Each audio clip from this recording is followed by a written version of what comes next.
ETF index mutual funds నేర్చుకుని stock మార్కెట్లో రాణించాలనుకుంటున్నారా? వెంటనే ఈ నెంబర్కి కాల్ చేయండి.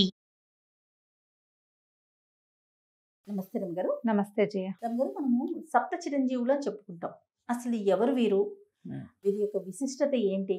వీరి మామూలుగా అంటే మనం మిగతా దేవతామూర్తులు కొలిచినట్టుగానే వీరిని కూడా కొలుస్తామా? అసలు వీరి విశిష్టత. చిరంజీవులు అంటే ఎప్పటికీ జీవించి ఉండేవాళ్ళు అంతే. ఇది మనకి చరిత్రలో ఉన్నారు. 7 సప్త చిరంజీవులు అంటే 7 కాదు, మార్కండేయుడు కూడా ఉన్నాడు, వాళ్ళతో 8వ వాడు. సాధారణంగా ఈ సప్త చిరంజీవుల మాట ఎప్పుడు వస్తుంది మనకి?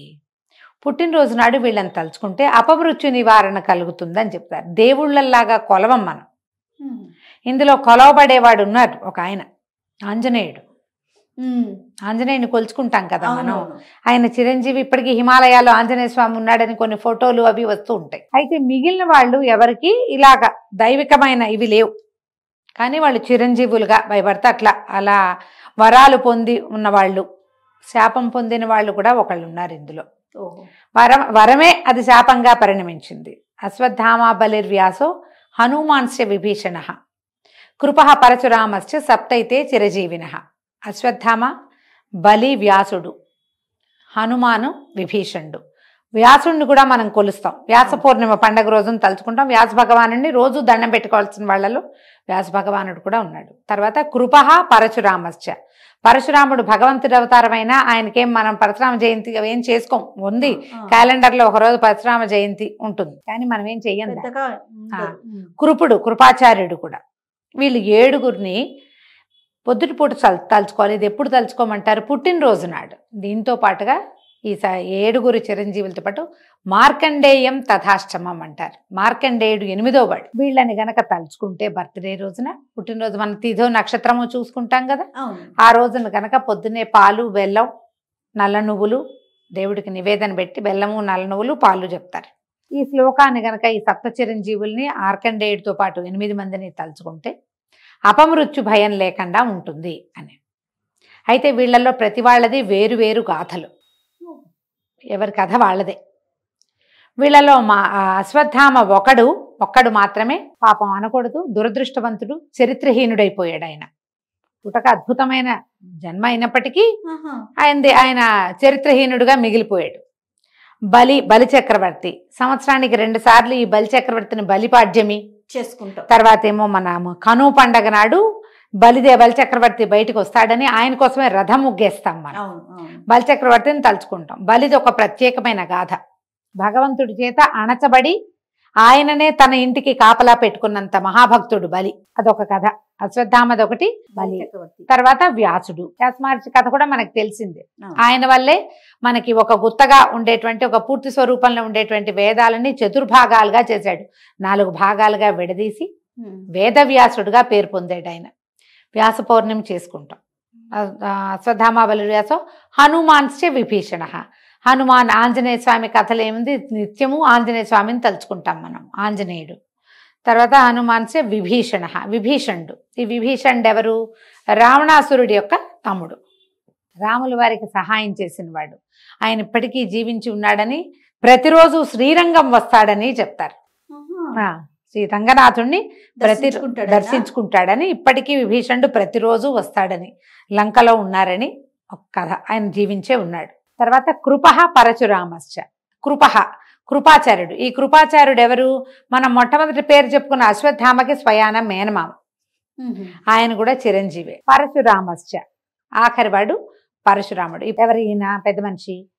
భగవంతుని యొక్క రకరకాల అవతారాలలో విష్ణువంశతోటి జన్మించిన వాడు పరశురాముడు. రామావతారంలో మనకి ఈయన కనిపిస్తాడు. మళ్ళీ కృష్ణావతార గాథల్లో కూడా భీష్ముడికి గురువుగా ఉన్నాడని, అదని మనం కర్ణుడికి గురువు అయ్యాడు పరశురాముడు. ఆయన తర్వాత యుగంలో కూడా కనపడతాడు. ఇప్పటికీ కూడా ఆయన జీవించే ఉన్నాడు. విష్ణువంశ సంభూతుడు పరశురాముడు. పరశురామశ్చ. వీళ్ళు 7 చిరంజీవులు. వీళ్ళతో పాటు మార్కండేయుడు 16 ఏళ్లకి మరణిస్తాడన్న మాటతోటి జన్మించి శివపూజతోటి శాశ్వతత్వాన్ని సంపాదించుకున్నవాడు మార్కండేయుడు. చిరంజీవిగా ఎప్పటికీ జీవించుంటాడు. మార్కండేయ ఆయుష్ అంటారు ఆయన. ఎప్పటికీ ఆయుష్ తీరదు. వీళ్ళని తలుచుకోవాలి. సో ఈ సప్త చిరంజీవులు అంటే 8 ఆయన మార్కండేయతో కలుపుకుంటే 8 మంది అవుతా ఉన్నారు కదా రమ్మగారు. ఎవరి గొప్పతనం వాళ్ళదేనండి. అంతే, ఎవరి గొప్పతనం వాళ్ళది, ఎవరి పుటక వాళ్ళది, ఎవరి జన్మ రహస్యం వాళ్ళది. వరాలతో పుట్టినవాడు, వరంతో పుట్టినవాడు అశ్వత్థామ. బలిచక్రవర్తి ప్రహ్లాదుని యొక్క మనవడు. ప్రహ్లాదుని యొక్క మనవడు బలిచక్రవర్తి. అక్కడి నుంచి విభీషణుడు చూడు, విభీషణుడిది ఇంకొక ప్రత్యేకమైన గాథ. ఆయన ఇద్దరు అన్నదమ్ములు ఎవరు? ఇద్దరు రావణ కుంభకర్ణులు. వీళ్ళెవరు? జయ విజయులుగా ఉండి సనక సనందనలతోటి శాపం పొందినటువంటి జయ విజయులు వైకుంఠంలో జయ విజయులు శాపం పొంది రావణ కుంభకర్ణులుగా జన్మించారు. ఆ రావణ కుంభకర్ణులుగా జన్మించిన వాళ్ళ తాలూకు సోదరుడుగా జన్మించాడు విభీషణుడు. వాళ్ళిద్దరూ శాపగ్రస్తులు. వాళ్ళిద్దరు వెళ్ళిపోయారు. వెళ్ళి మళ్ళీ పుట్టడానికి వెళ్ళారు. మళ్ళీ పుట్టారు కదా, ముందు హిరణ్యాక్ష హిరణ్యకశిపులుగా పుట్టారు మొదట. అక్కడి నుంచి రావణ కుంభకర్ణులుగా పుట్టారు. ఈ రామావతారం పరిసమాప్తి అయ్యేసరికి విడిపోయి మళ్ళీ కృష్ణావతారంలో శిశుపాల దంతవక్తులుగా మళ్ళీ జన్మించారు. కానీ విభీషణుడు జీవించే ఉన్నాడు ఇప్పటికే. వాళ్ళతో పాటు పుట్టినవాడు. మళ్ళీ వీళ్ళతో పాటు పుట్టింది ఎవరు? శూర్పణఖ. శూర్పణఖ, రావణుడు, కుంభకర్ణుడు, విభీషణుడు తర్వాత శూర్పణఖ జన్మించింది. రాక్షసులతోటి జన్మించిన వాడొకడు, ఒక్క ఆయన చూడండి, భగవంతుని అనుచరుడుగా ఉండి, రామావతారంలో రాముల వారికి అనుచరుడుగా ఉండి, ఆయన పట్టాభిషేకం చూసి ఆయన తాము పూజించేటువంటి రంగనాథ స్వామి విగ్రహాన్ని విభీషణుడికి ఇచ్చారట. రాముల వారు ఆ విగ్రహాన్ని తీసుకుని వెళ్తూ ఆయనే శ్రీరంగంలో వదిలిపెట్టేశాడని చెప్తారు. అక్కడ ఉన్న స్వామి రాముల వారు వాళ్ళు పూజించిన స్వామిగా చెప్పబడుతుంది. అదొక గాథ, ప్రత్యేకమైన కథ. అతను ఇప్పటికీ జీవించే ఉన్నాడు. విభీషణుడి కథ చూడు, డిఫరెంట్ గా కనపడుతుంది. విభీషణుడి కథ అంతా చెప్పుకుంటే అది ఇంకొక వేరే చరిత్ర అవుతుంది. అవునా? ఇప్పుడు పరశురాముడి కథ చూడు. ఆయన భగవంతుని అవతారంగా జన్మించాడు. అంశ పూర్ణాంశ కాదు, కానీ అది ఆయన జన్మించింది ఎప్పుడు? రామావతారానికి కొంత ముందు, బాగా ముందు కాదు, అదే యుగంలో, త్రేతాయుగంలోనే జన్మించి ఒక ఋషి సంతానంగా పుట్టాడు. ఆయన ఋషి సంతానంగా పుట్టి ఏం చేశాడు? పుట్టడమేమో బ్రాహ్మణ వంశంలో పుట్టి క్షత్రియులు చేసేటువంటి క్షాత్ర విద్యని అవలంబించాడు. బ్రాహ్మణులు ఏం చేయాలి? యజ్ఞం యాగం చేయాలి, పౌరోహిత్యం. ఇప్పుడు పౌరోహిత్యం చేస్తున్నారు. పూర్వకాలం ఏం చేసేవాళ్ళు? యజ్ఞ యాగాదులు చేసుకునేవాళ్ళు. జమదగ్ని మహాముని ఆయన తపస్సు చేసుకునేవాడు, యజ్ఞ యాగాదులు చేసేవాళ్ళు. ఆయన కొడుకైన పరశురాముడు మాత్రం ఏం చేశాడు? ఆయుధం పట్టి 21 సార్లు భూమండలం అంతా తిరిగి క్షత్రియులని సంహరించాడు. ఎలాంటి విపరీత క్రియ. మళ్ళీ రామావతారం వచ్చేసరికి రాముడిని ప్రత్యక్షంగా కలిసి బాలకాండలో చివరి ఘట్టం ఇదే, పరశురామ పరాజయం. అదే భార్గవ పరాజయం చాలా ప్రత్యేకమైన ఘట్టం. ఒక పూర్తి సర్గ ఉంటుంది దాని మీద.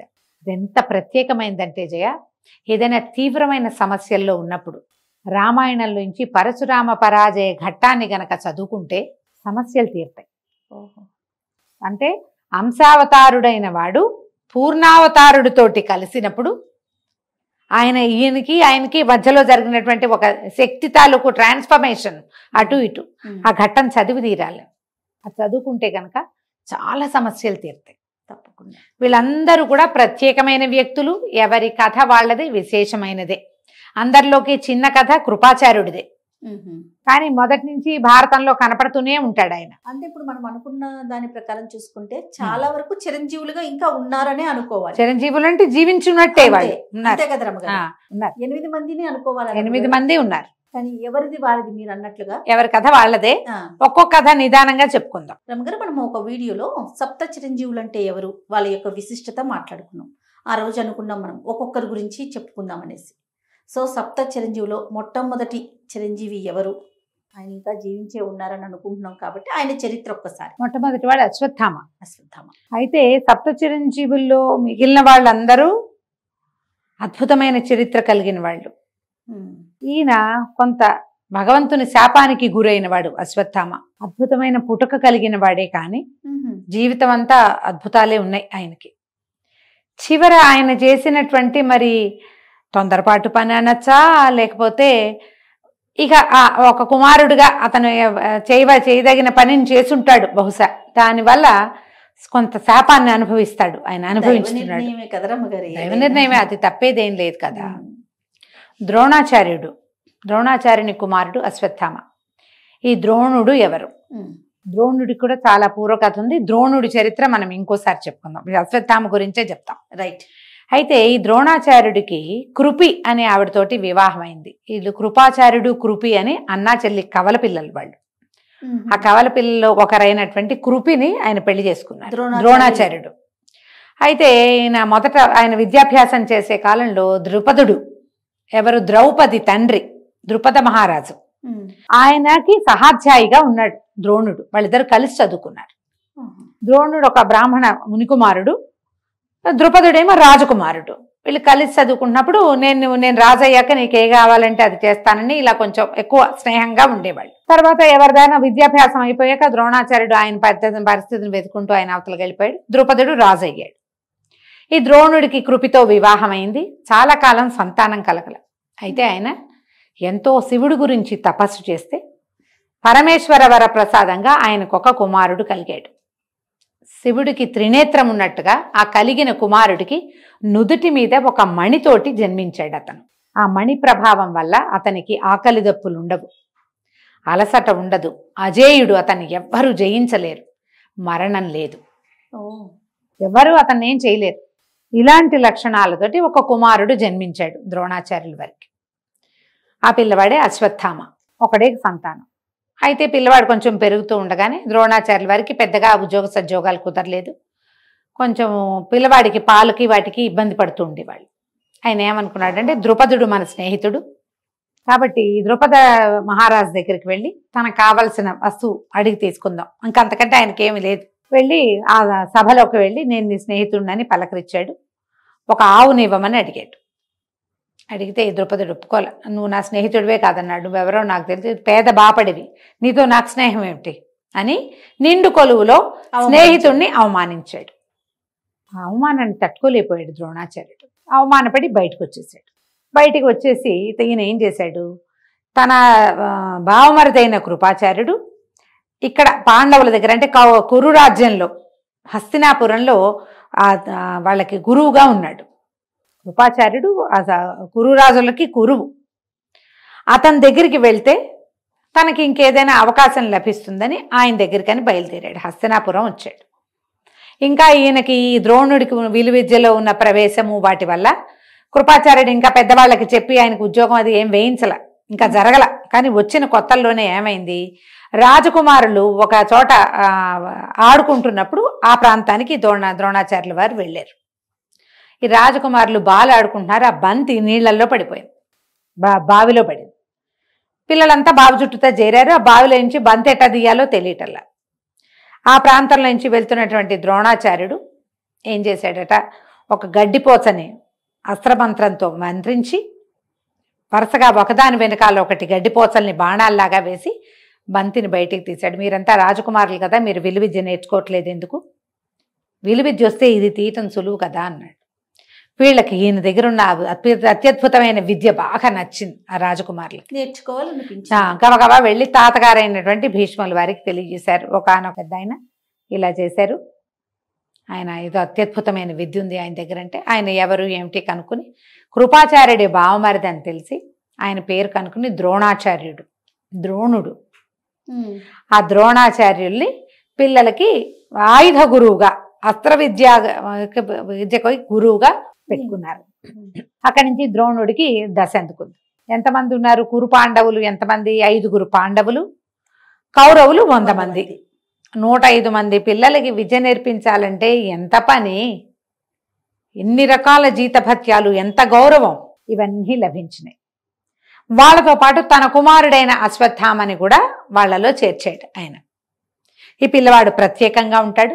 గురువుగారు అబ్బాయి, ముఖం మీద మణుంది. అతను అందరితోటి స్నేహంగా ఉండేవాడు. ఒకళ్ళతో ఎక్కువ కాదు, ఒకళ్ళతో తక్కువ కాదు. అయితే ఈ పిల్లల్లో ప్రత్యేకమైన వాడు అర్జునుడు. అతనికి ఏంటి, అన్నం తినేటప్పుడు చీకట్లో అన్నం తినేయగలుగుతున్నాం అంటే చీకట్లో బాణాలు వేయచ్చు అనమాట. ఇలాంటి ఆలోచనలు ఉండేవి. ఈ ఆలోచనలతో గురువు దగ్గరికి ఎక్కువగా వెళ్ళేవాడు.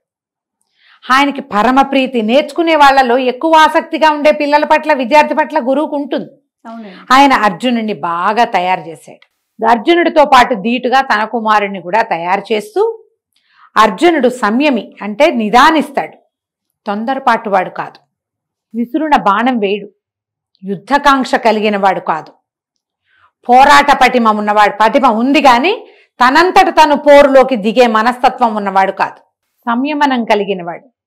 తల్లి అన్నయ్య అదుపులో ఉంటాడు. అన్నదమ్ముల అదుపుంది, తల్లి అదుపుంది. పైగా అప్పటికి క్రమంగా అతని వయసు వచ్చే కొందికి భగవంతుడి అవతారమైన శ్రీకృష్ణుడితోటి స్నేహము, మిత్రత్వము, బాంధవ్యము ఉన్నాయి. వాళ్ళకి స్వయాన మేనత్త కుమారుడు, ఆయన మేనమావ కొడుకు. దానివల్ల భగవంతుని యొక్క అదుపులో ఉన్నవాడు, కొంచెం నిదానిస్తాడు. కానీ అశ్వత్థామ అదుపున్నవాడు కాదు, శీఘ్ర తీవ్ర కోపి, చటుక్కుని వస్తుంది కోపం అతనికి.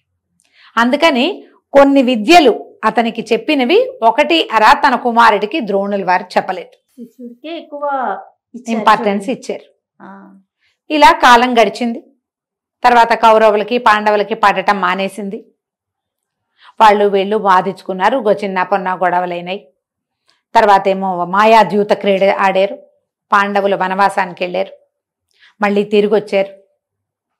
ఈ మధ్యలో ఏమైంది, పాండవులు కౌరవుల విద్య అయిపోయాక ఈ ద్రోణాచార్యుల వారు అతన్ని అడిగారు, వీళ్ళని శిష్యుల్ని, మీకు చదువు అయిపోయింది అని చెప్తే వాళ్ళంతా ఏమన్నారు, గురుదక్షిణ ఇస్తామన్నారు.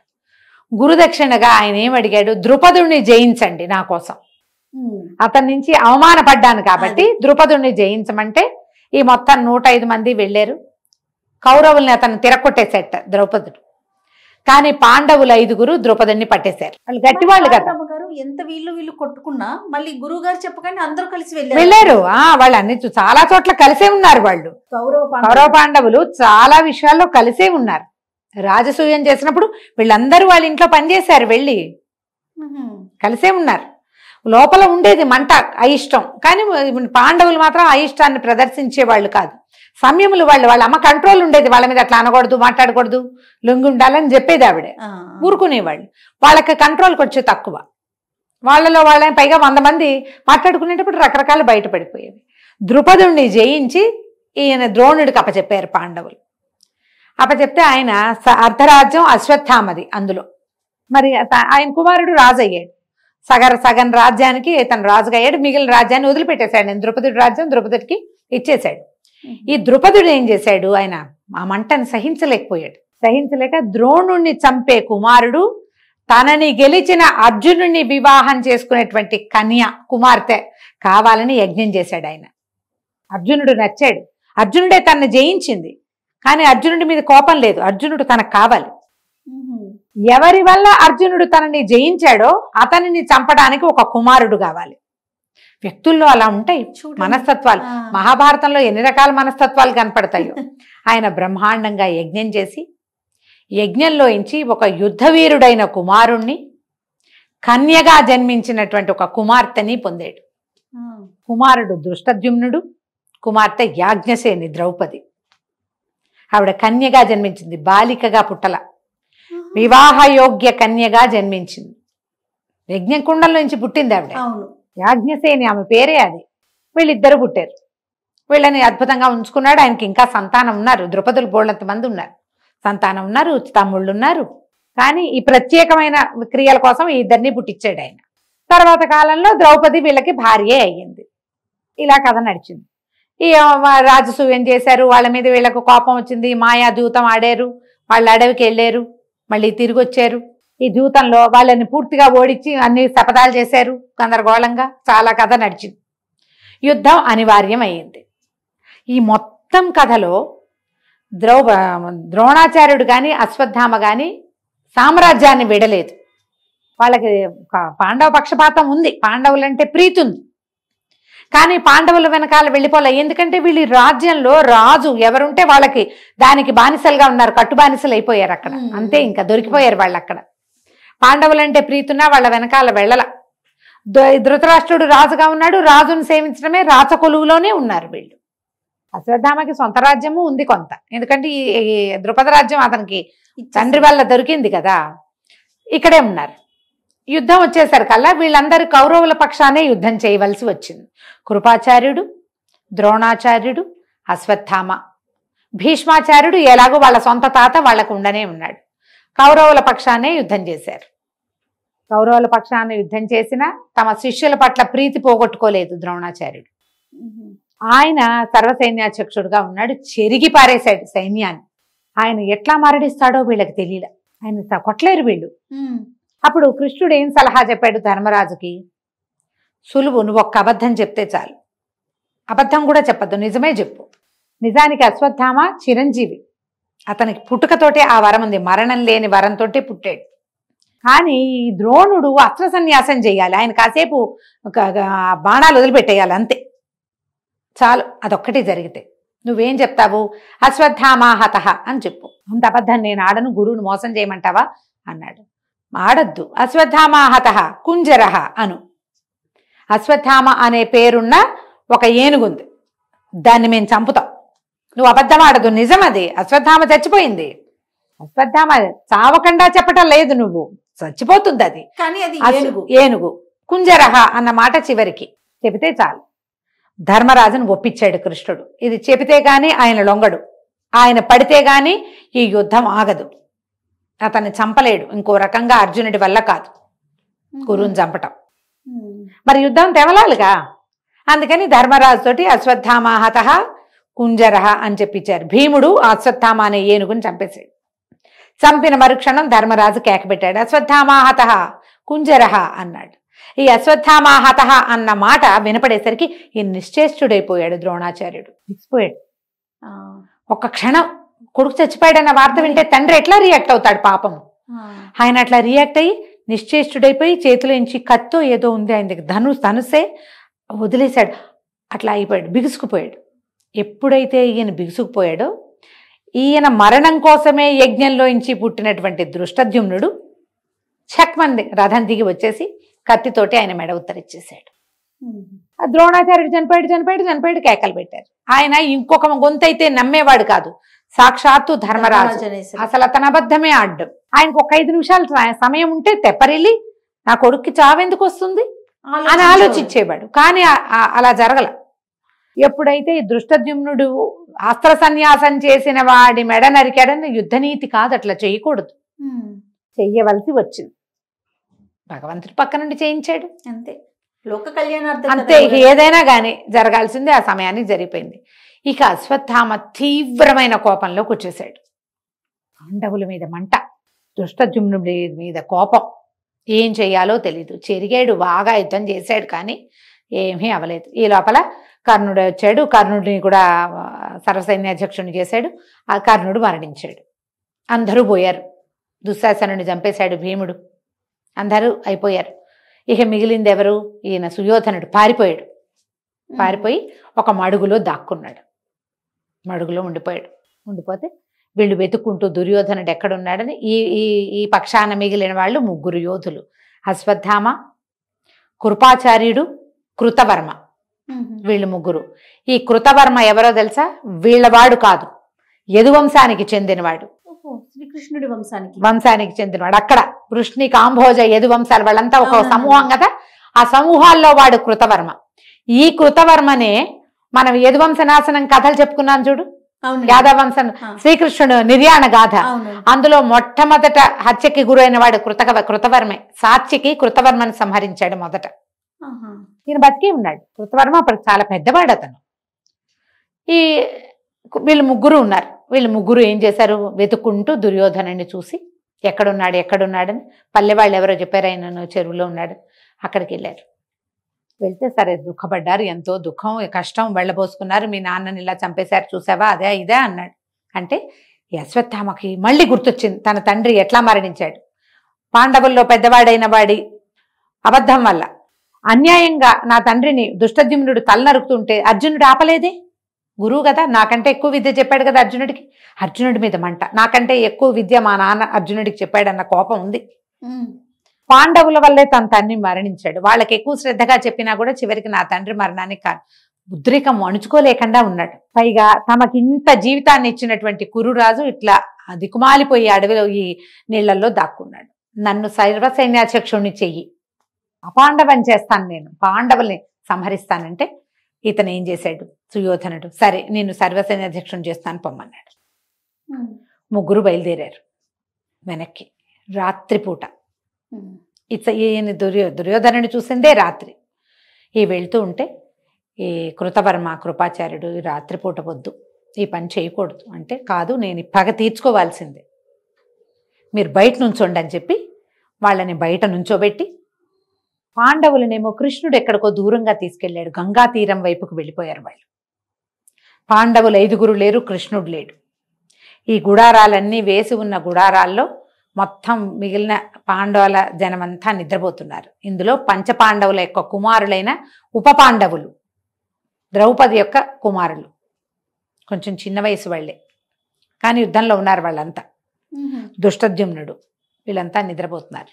వీడు ఈ అశ్వత్థామ లోపలికి గుడారాల్లోకి ప్రవేశించి మొత్తం ఉప పాండవులు 5 సంహరించేశాడు, నిద్రపోతున్న వాళ్ళని. దుష్టద్యుమ్నుడిని నిద్ర లేపి చంపేశాడు. ఇక మొత్తం ఊచకోత కోసాడు. గుడారాల్లో ఉన్న వాళ్ళు, పడుకున్న వాళ్ళందరినీ చంపేశారు. బయటకు వచ్చి ఏనుగుల్ని, గుర్రాల్ని ఏవి దొరికితే వాటిని చంపేశాడు. తెల్లవార్లు ఆ దమనకాండ కొనసాగింది. నిద్రపోతుంటే ఇప్పుడు పీక నరికేస్తే వాడు అరిచి కేకలు పెట్టి గోల్ చేసేది ఏం లేదు. అంతేగా, పక్కన గుడారం వాడికి అర్థమయ్యేది కూడా లేదు. మంచి నిద్రలో ఉన్నప్పుడు కేకలు వినపడ్డాయనుకో ఏదో ఉలిక్కి పడిలేస్తారు. కేకేది? నిద్రలో ఉన్న వాళ్ళని నిద్రలో నరికేయటమే. మెడ నరికేకి ఇంకా వాడు అరిస్తే ఎవరికి వినపడుతుంది? కృతవర్మ కృపాచార్యుడు కూడా యథాశక్తి దమనకాండ చేశారు. అసలు పని చేసిన వాడు అశ్వత్థామ. సంహరించేసి పాండవులందరూ ఉప పాండవుల్ని చంపేశానని దుర్యోధనుడికి తెలియజేసి నువ్వు సంతోషంగా ఉండు చేసేసి, తర్వాత తను చేసిన ఆ క్రియని తలుచుకుని భయం వేసింది.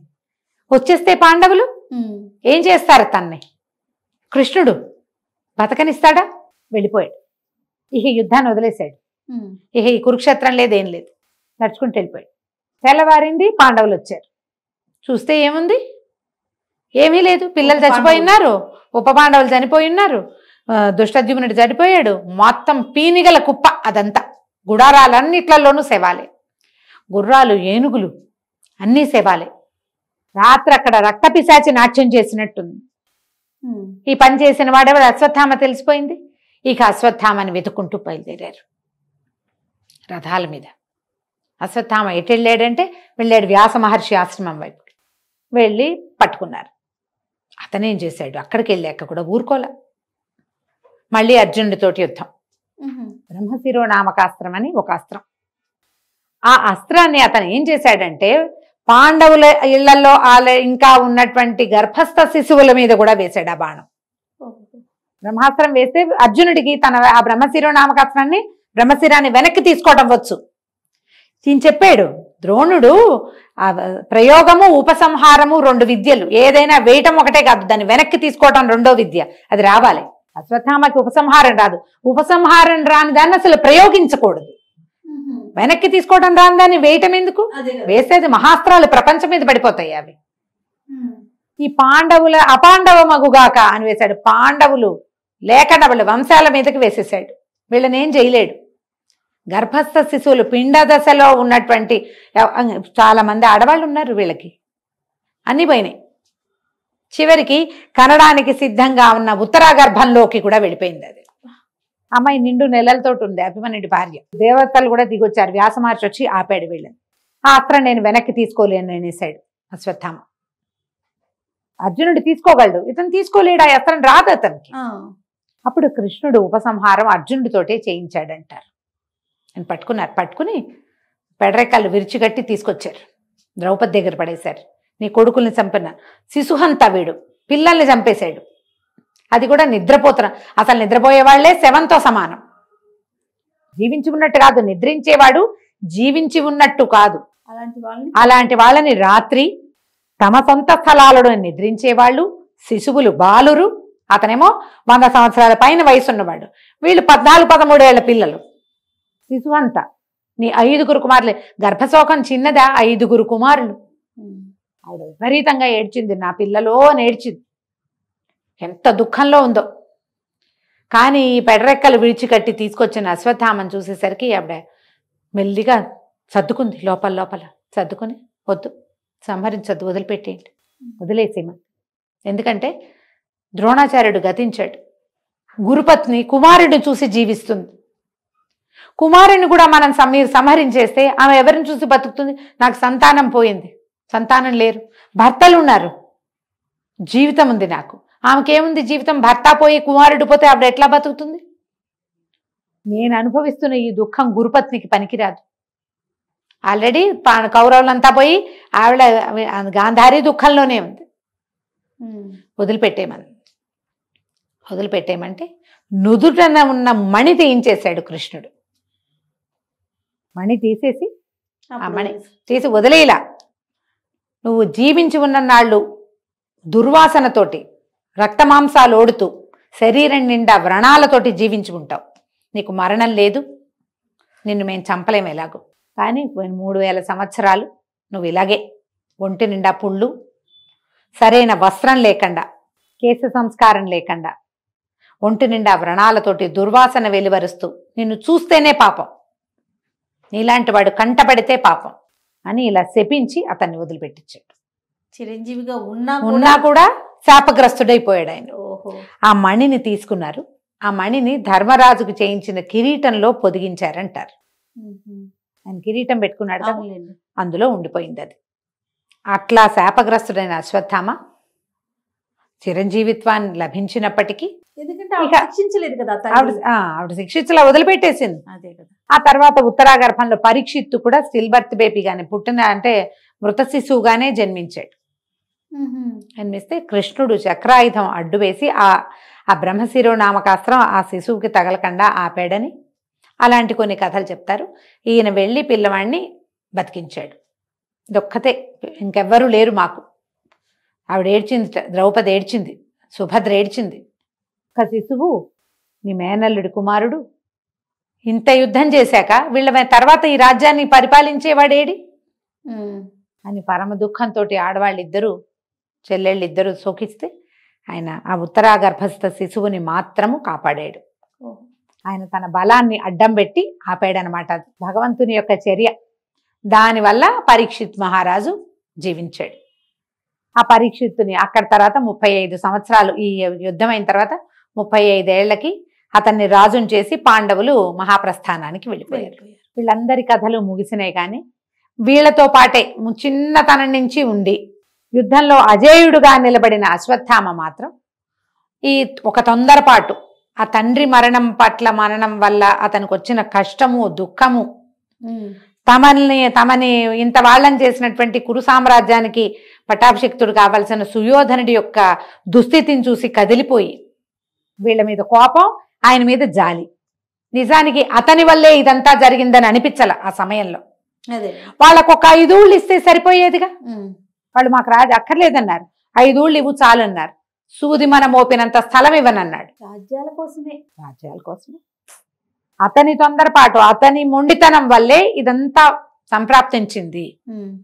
అతని తండ్రి మరణానికి దుష్టద్యుమ్నుడి కంటే ప్రధానమైన కారణం సుయోధనుడే కారణం. కానీ మూలకందం అతడే. కానీ ఆ సమయానికి అందరినీ పోగొట్టుకుని ఆ నీళ్లలో మడుగులో దాక్కుని ఎవరు లేక అలోలక్షణాన్ని అఘోరిస్తున్న దుర్యోధనుని చూసి ఆయన స్థితి పట్ల జాలి, తండ్రి మరణం పట్ల ఆక్రోశంతో ఈత చేయకూడని పని చేసినందువల్ల ఆయనకి ఇలాంటిది సంప్రాప్తించింది. బ్రాహ్మణుడు తర్వాత తమకి వీళ్ళందరూ ఏమిటి, తన తండ్రి యొక్క శిష్యులు అన్నదమ్ములతో సమానం. హిందీలో గురుభాయ్ అంటారు. గురువు గారి పిల్లలు సోదరతుల్యులు, ఆవిడ తల్లి అన్నదమ్ములు. మరి నువ్వు చేసిన పని ఏంటి? సొంత పిల్లల్ని చంపుకున్నట్టే కదా. అంతేకా. దుర్యోధను చేసింది ఒక పని అయితే ఇతను చేసింది ఈ పని. దీనివల్ల అశ్వత్థామ చిరంజీవిగా ఉన్నప్పటికీ అశ్వత్థామని చూడకూడదన్న ఒక మాట కూడా ఉంటుంది. ఆయన కనుక కనపడితే చెడొస్తుంది. గాలిలో ఒక తెలియని దుర్వాసనలు అవి వస్తాయట. ఆయన అటువైపు వచ్చినప్పుడు కనపడకుండానే ఉండుంటాడు. బహుశా ఆయన భూమి మీద తిరుగుతూనే ఉంటాడు. చాలా బాగుంది రమ్మగారు. అదే మనం మహాభారతం అంతా ముట్టుకున్నాం చూడు. ఎన్ని స్టోరీలు, ఉపకథలు, ఎన్నో కథలు ఉన్నాయి. అశ్వత్థామ మాట్లాడిన ఘట్టాలు అవి చాలా ఉన్నాయి. కానీ మనం ఏదో బ్రీఫ్ చేసినా ద్రోణాచార్యుడి సంగతి చాలానే చెప్పుకున్నాం. మనం మళ్ళీ ఇంకో కథ మళ్ళీ చెప్పుకుందాం. రమ్మగారు, మనం సప్త చిరంజీవులు మాట్లాడుకుంటున్నాం కదా, అశ్వత్థామ గురించి మాట్లాడుకున్నాం. నెక్స్ట్ ఎవరండి? బలి చక్రవర్తి. అశ్వత్థామ బలిర్ వ్యాసో కదా. ఈ బలి చాలా గొప్పవాడు, మహాదానపరుడు. ఎలాంటి దానపరుడు అంటే భగవంతుడికే దానం చేయగలిగిన వాడు. భగవంతుడికి దానం చేయటం అనే ఒక అత్యద్భుతమైన క్రియ కోసం ప్రాణాల మీద ఆశ వదిలేసుకున్నాడు ఆయన. భగవంతుడికి దానం చేయటం అంటే అసలు ఇక ఇంకేం లేదు. అంతే కదా. అర్థమైనా కూడా ఆ దానం చేసే దాంట్లో నుంచి బయటికి రాల. బలి జన్మతః రాక్షసుడు. ప్రహ్లాదుడు ఎవరు? హిరణ్యకశిపుని కుమారుడు, మహాహరిభక్తుడు. అసలు వైష్ణవోత్తములు, భాగవతోత్తములు, భక్తులు అనగానే ప్రహ్లాద నారద పరాశర పుండరీక చెప్తారు. ఆ భక్తుల లైన్లో మొట్టమొదటి వాడు ప్రహ్లాదుడు. మహావిష్ణు భక్తుల వరసలో పరంపరలోనే మొదటివాడు ప్రహ్లాదుడు. ఆయన కుమారుడు విరోచనుడు. విరోచనుడి కుమారుడు బలి. అంటే ప్రహ్లాదుడికి సాక్షాత్తు సొంత మనవడు. కానీ సహజంగా రాక్షస గుణం. ముత్తాతకున్నట్టుగా హిరణ్యకశిపుడికి ఉన్నట్టుగా విష్ణుద్వేషం ఉన్నవాడు కాదు, భక్తుడే. ప్రహ్లాదుడంత తీవ్ర భక్తి లేదే ఉన్నట్టుగా చూపించకపోయినా భగవంతుని పట్ల భక్తి, నిదానము, వినయము ఉన్నవాడే. కానీ ఈయనకి త్రిలోకాలని జయించాలన్న కోరిక. ముల్లోక సామ్రాజ్యం కావాలి, భూలోకంలో ఉన్నారు, స్వర్గాధిపత్యం కావాలి. ఆ కోరికతోటి ఈయన ఎన్నో యాగాలు చేశాడు. స్వర్గం మీద దండెత్తి వెళ్ళాడు కూడా. ఒకసారి ఓడిపోయాడు. రెండోసారి శుక్రాచార్యుడిని తనకి గురువుగా పెట్టుకుని విశ్వజిద్ది అనే ఒక యాగం, అద్భుతమైన యాగం చేసి స్వర్గాధిపత్యాన్ని సంపాదించాడు. స్వర్గాన్ని గెలిచాడు. స్వర్గానికి రాజే దేవేంద్రుణ్ణి తరిమి కొట్టేశాడు. ఈ దేవతలందరూ చెట్టుకొకరు పుట్టకొకరు అయిపోయారు. అలాగని బలి దుర్మార్గుడు, యజ్ఞయాగాదులు ఆపేవాడు కాదు, స్వయంగా యజ్ఞాలు చేసేవాడు అతను. లోకాధిపత్యం కావాలి, త్రిలోకాధిపత్యం, స్వర్గం జయించేసుకున్నాడు అంతే. ఇంకా దేవతల్ని చెలకట్టనివ్వల. ఇక వాళ్ళకి లభించవలసినవన్నీ తనే పుచ్చుకున్నాడు. అవి మామూలుగా యజ్ఞం చేస్తే యజ్ఞంలో నుంచి వెళ్ళే హవిస్ అంతా కూడా దేవతలకు కదా చెందేది. అవునండి. అలాంటివి కాకుండా చేసుకునేవాడు. తను యజ్ఞం చేసి దేవతలకి బలం వచ్చేలాగా చేసినా వాళ్ళు తన అదుపులో ఉండేలాగా చేశాడు. అయితే చెట్టుకొకరు పుట్టకొకరు అయిపోయారు దేవతలు. అయిపోతే ఈ దేవతల తల్లైన అదితి పరమ దుఃఖంలో మునిగిపోయింది. నా కుమారులంతా ఇట్లా చెట్టుకొకరు పుట్టకొకరు అయిపోయారు, ఈ దుఃఖాన్ని భరించలేకుండా ఉన్నాను నేను. భర్త కశ్యప ప్రజాపతి దగ్గర దుఃఖపడింది. బలిని నిర్జించేవాడు కావాలి నాకు.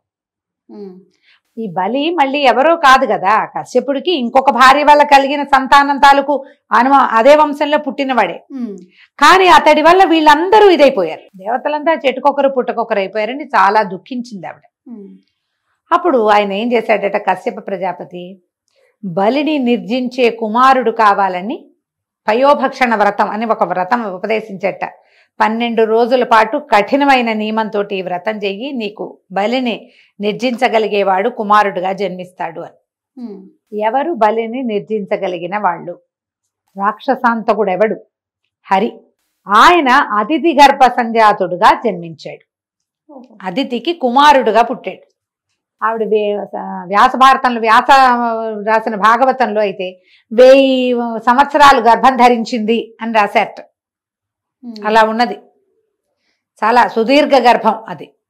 కానీ ఆమెకు ఒక చూడ చక్కని కుమారుడు కలిగాడు, వామనుడు. ఆయన చిన్నవాడు, కానీ విష్ణువు అలా జన్మించాడు. వామనావతారం జన్మించిన పిల్లవాడికి ఏం చేశారు, 7 నుండి 8వ ఏడు వచ్చేసరికి గర్భాష్టమం అంటారు. అలాంటి ఒడుగు చేసే వయసు వచ్చేసరికి ఉపనయనం చేశారు. ముందు ఇప్పుడు ఏదైనా దానం తీసుకోవటం అది పనికిరాదు. కానీ ఎప్పుడైతే బ్రహ్మచారి వటువు అవుతాడో ఒక పిల్లవాడు, బ్రహ్మచారి దానం తీసుకోవచ్చు, భిక్ష తీసుకోవాలి. చదువుకునేటప్పుడు అదే కదా పద్ధతి చేసేవాళ్ళు. అప్పుడు ఎవరు ఉత్తమమైన దానం ఇచ్చేవాళ్ళు అంటే బలి. అతన్ని మించిన వాళ్ళు లేరు. ఆ కాలంలో బలి చక్రవర్తి చేసినంత దానం చేసిన వాడు ఎవరూ లేరట. పైగా ఆయన ఎప్పుడు యజ్ఞయాగాదులు చేసేవాడు. ఆ యజ్ఞం చేసేటప్పుడు ఎవరైనా వచ్చి ఏదైనా అడిగితే ఇచ్చేయడమే ఆయన సంగతి. యజ్ఞం జరుగుతుంది, అక్కడికి ఎవ్వరు వచ్చినా యథోచితంగా దానాలు ఇస్తారు, అందరికీ ఇస్తాడు. అయితే ఈ పిల్లవాడిని ఇక్కడికి పంపించారు. ఈ వామనావతార స్వరూపంలో, వామన రూపంలో ఉన్నటువంటి భగవంతుడైన హరి ఇక్కడికి వచ్చాడు. చిన్న పిల్లవాడు, గొడుగు, ఒంటి మీద జంధ్యము, చిన్న గావంచ, శిఖ అవి చూస్తే ముద్దు పట్టలేనట్టుగా ముచ్చట గొలిపే స్వరూపంలో ఉన్నవాడు. ఒడుగా అంటే చిన్న పిల్లవాడు అనమాట, అప్పుడే ఒడుగైనవాడు. వచ్చి బలి చక్రవర్తి దీనికి వచ్చాడు. ఈ స్వరూపం చూసేసరికి ఆయన ముచ్చట కలిగింది. నీకేం కావాలో అడగమన్నాడు. అడగమంటే నాకేం కావాలి, నీకు అవి కావాలా ఇవి కావాలా ఏం కావాలి అని అడిగాడు. అవేమి వద్దు, జపం చేసుకోవడానికి కూర్చుని అనుష్ఠానం చేసుకోవడానికి 3 అడుగుల నేల ఇవ్వమన్నాడు. అయితే శుక్రాచార్యుడు ఈయనకి యజ్ఞం చేయటానికి సహాయంగా ఉన్నాడు. ఈ శుక్రాచార్యుడు ఎప్పుడైతే ఈ బాల స్వరూపము నడిచి వస్తుంటే ఆయనకి ఆ బాలుడి వెనకాల ఒక పెద్ద రూపం తెలుస్తోంది. ఆయన ఈ బాలుడిలో లోపల ఉన్నటువంటి విష్ణువుని ఆయన పసిగట్టేశాడు. పసిగట్టి ఈయనకి చెప్పాడు, దానం చెయ్యొద్దు నువ్వు, ఎందుకంటే తను అతిథికి బాలుడు కాదు, అతిథి గర్భసంజాతుడు చెప్పాడు ఆయన. విష్ణువే ఇట్లా జన్మించాడు, నిన్ను నేలమట్టం చేయటానికి వచ్చాడు, ఇతనికి దానం ఇవ్వద్దు అని చెప్పాడు. చెప్తే బలిచక్రవర్తి ఒప్పుకోలే. మాట ఇచ్చానన్నా. ఇప్పుడు నేను యజ్ఞం చేస్తున్నా, ఈ సమయంలో ఎవ్వరొచ్చినా నేను దానం చేయవలసిందే.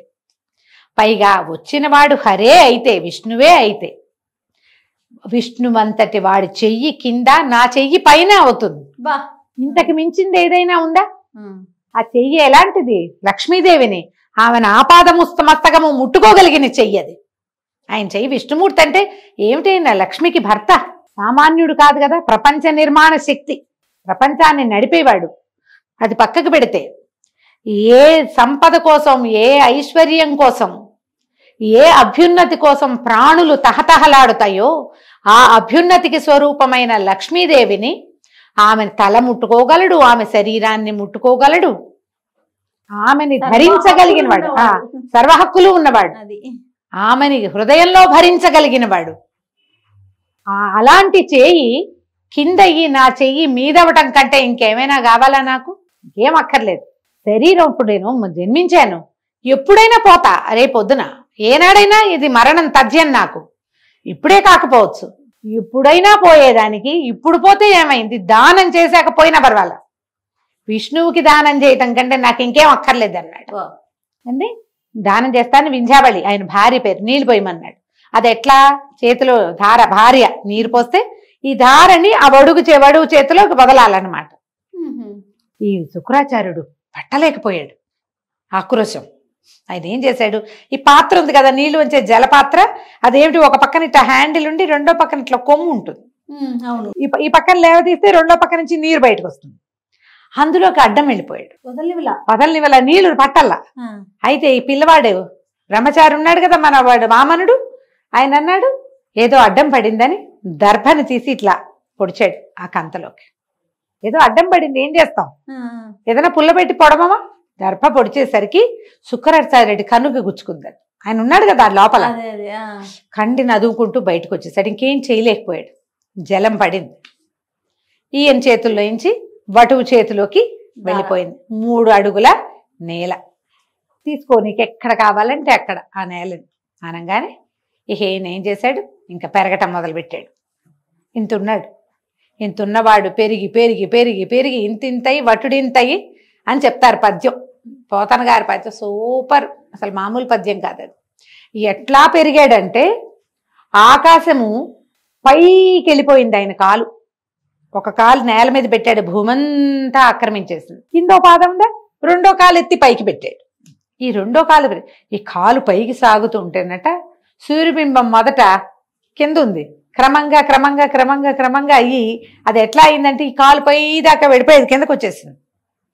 బ్రహ్మాండం చేసేసింది. కింద పైన 2 కాళ్ళతోటి కింద పైన త్రివిక్రమావతారం అంటారు దాన్ని. త్రివిక్రముడు నేల మీద ఒక కాలు, రెండో కాలు ఇట్లా పైకి లేవదీసి పైకి, 2 కాళ్ళు పైనోటి కిందోటి. ఇప్పుడు 3వ అడుగు ఎక్కడిస్తావు? 1 అడుగుతో భూమంతా కొలిచేశాడు అయ్యా, 2వ అడుగుతో ఆకాశం అంతా కొలిచాడు, 3వ అడుగు తెలిసిపోయింది బలికి. ఆయనకు ముందే అర్థమైంది, ఇప్పుడు పూర్తిగా ప్రిపేర్ అయ్యాడు. ఆయన దగ్గర కూర్చున్నాడు, ఇక్కడ పెట్టు, నా నెత్తి తల తీసుకోమన్నాడు. ఏం చేశాడు, ఇప్పుడు 3వ కాలు ఎత్తి 3వసారి ఈ 2 కాళ్ళు ఉపశమించి పాదం ఎత్తి బలి చక్రవర్తి నెత్తి మీద పెట్టాడు. కొలుచుకోవాలి కదా 3వ అడుగు. ఈ పాదం ఎప్పుడైతే విష్ణుపాదం బలి తల మీదకి చేరిందో బలి అలాగే కిందకి వెళ్ళిపోయాడు పాతాళంలోకి. ఎలాంటి పాదం అది? భూమి ఆకాశాలు ఏకమొత్తంగా కొలవగలిగిన పాదం నెత్తి మీద పడితే ఏమైనా ఉందా? భూమి పాతాళంలోకి వెళ్ళిపోయాడు, తొక్కేశాడు కిందకి. అంతే. ఇక లేడు బలి. వింధ్యావళి పరమ దుఃఖంతో బాధపడింది. ప్రహ్లాదుడు పరిగెత్తుకొచ్చాడు. అయితే ఈయన ఏమన్నాడు, పాతాళంలో ఉన్నాడు బలి, నువ్వు అతనితోటి ఉండొచ్చని వింధ్యావళిని పంపించాడు, భార్యని. ప్రహ్లాదుడికి వరం ఇచ్చాడు, దేవేంద్రుడికి అతని రాజ్యం అతనికి ఇచ్చేసేయండి, ఈయన సంహరించను నేను. బలికి సంహారం కాదు, కేవలము కిందకి మాత్రమే చేశాం. పాతాళానికి రాజుగా ఉంటాడు బలి. ఇక భూమిదే, ఇక్కడ ఎవరు ప్రభు ఉంటే వాళ్ళది. తర్వాత వంశం వాళ్ళు రాజ్యం చేసుకోవచ్చు. ఈ స్వర్గాధిపత్యం స్వర్గాధిపతి అయిన దేవేంద్రుడికి వెళ్ళిపోతుంది, చిరంజీవిగా ఉంటాడు. బలి ఎప్పటికీ జీవించే ఉంటాడు. ఇక త్రిలోకాధిపత్యం లేదు, పాతాళానికి మాత్రమే అధిపతి. సంవత్సరానికి 2 సార్లు భూమి మీదకి అతను రావచ్చు. భూలోక సంచారానికి 2 సార్లు వస్తాడు. బలి పాడ్యమి నాడు వస్తాడట ఒకటి. రెండోది ఎప్పుడు వస్తాడు, సంక్రమణం మర్నాడు.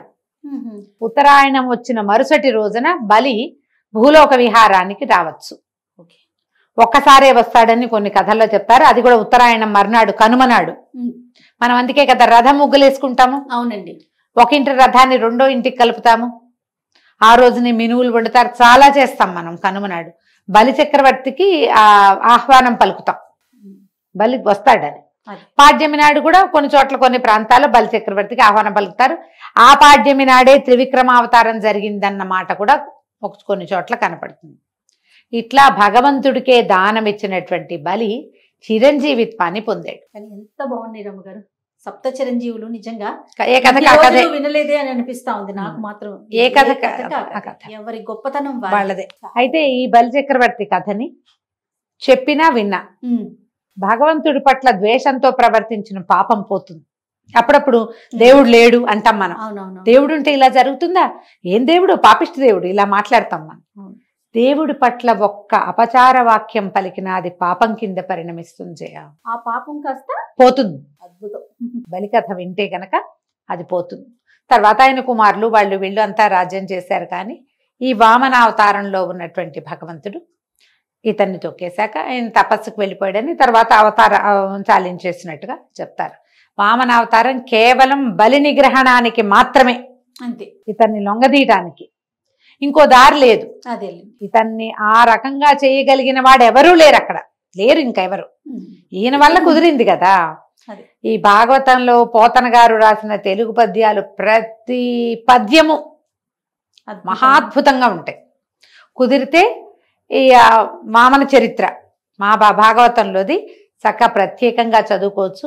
దానివల్ల కూడా మనకి ఎక్కడి నుంచి వస్తున్నాయో సమస్యలు అర్థం కాని కొన్ని పరిస్థితులు ఉంటాయి, ఏమిటో వచ్చేస్తుంటాయి ప్రాబ్లమ్స్. ఆ సమస్యలు తీరుతాయి వామన చరిత్ర చదివితే. అవకాశం ఉన్న వాళ్ళు అది కూడా చదువుకోవచ్చు. రమ్మగారు, మనం సప్త చిరంజీవులు మాట్లాడుకుంటూ ఉన్నాం కదా, ఈ రోజు ఏ చిరంజీవి గురించి చెప్తున్నారండి? అశ్వత్థామ, బలి చెప్పేశాం. అవును. వ్యాసుల వారి గురించి చెప్పుకున్నాం.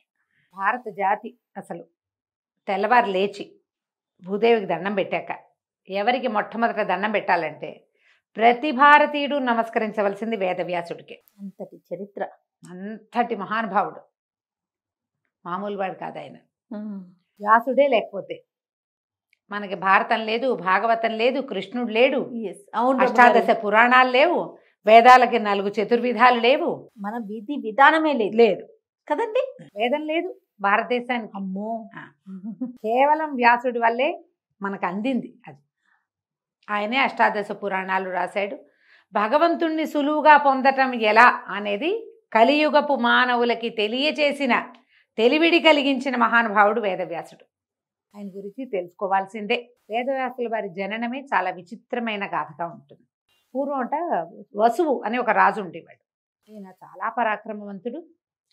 ఇంద్రుడికి సహాయం చేస్తే ఆ ఇంద్రుడు ఒక విమానం ఇచ్చేట ఆయనకి, వసువుకి ఇస్తే ఆ విమానంలో తిరిగేవాడు. ఉపరిచర వసువు అనేవారు ఆయన్ని, పైన తిరగలిగేవాడు. అయితే ఆ టైంలో ఆయన రాజ్యం చేస్తున్న కాలంలో శుక్తిమతి అని ఒక నది కోలాహలుడనే ఒక పర్వతాన్ని చుట్టి ప్రవహించేదట. ఈ నదీ పర్వత సంగమం వల్ల ఆ శుక్తిమతి అనే నదికి 2 సంతానం కలిగారు. గిరిక, వసుపదుడు అలాంటి పేరు చెప్తారు. ఈ గిరికని పిల్లలిద్దరిని ఆవిడ ఆ ప్రాంతానికి ప్రభు అయిన, భూమికి ప్రభు అయిన వసువుకి అప్పచెప్పింది. ఆ గిరికని వివాహం చేసుకున్నాడు వసువు. అయితే ఒకనాడు ఆయన ఏం చేశాడట, ఎక్కడికో అడవికి వెళ్ళాడు. అద్భుతంగా ఉందట ఆ వాతావరణం. అప్పుడు ఆయనకి భార్యను తలుచుకున్నాడు.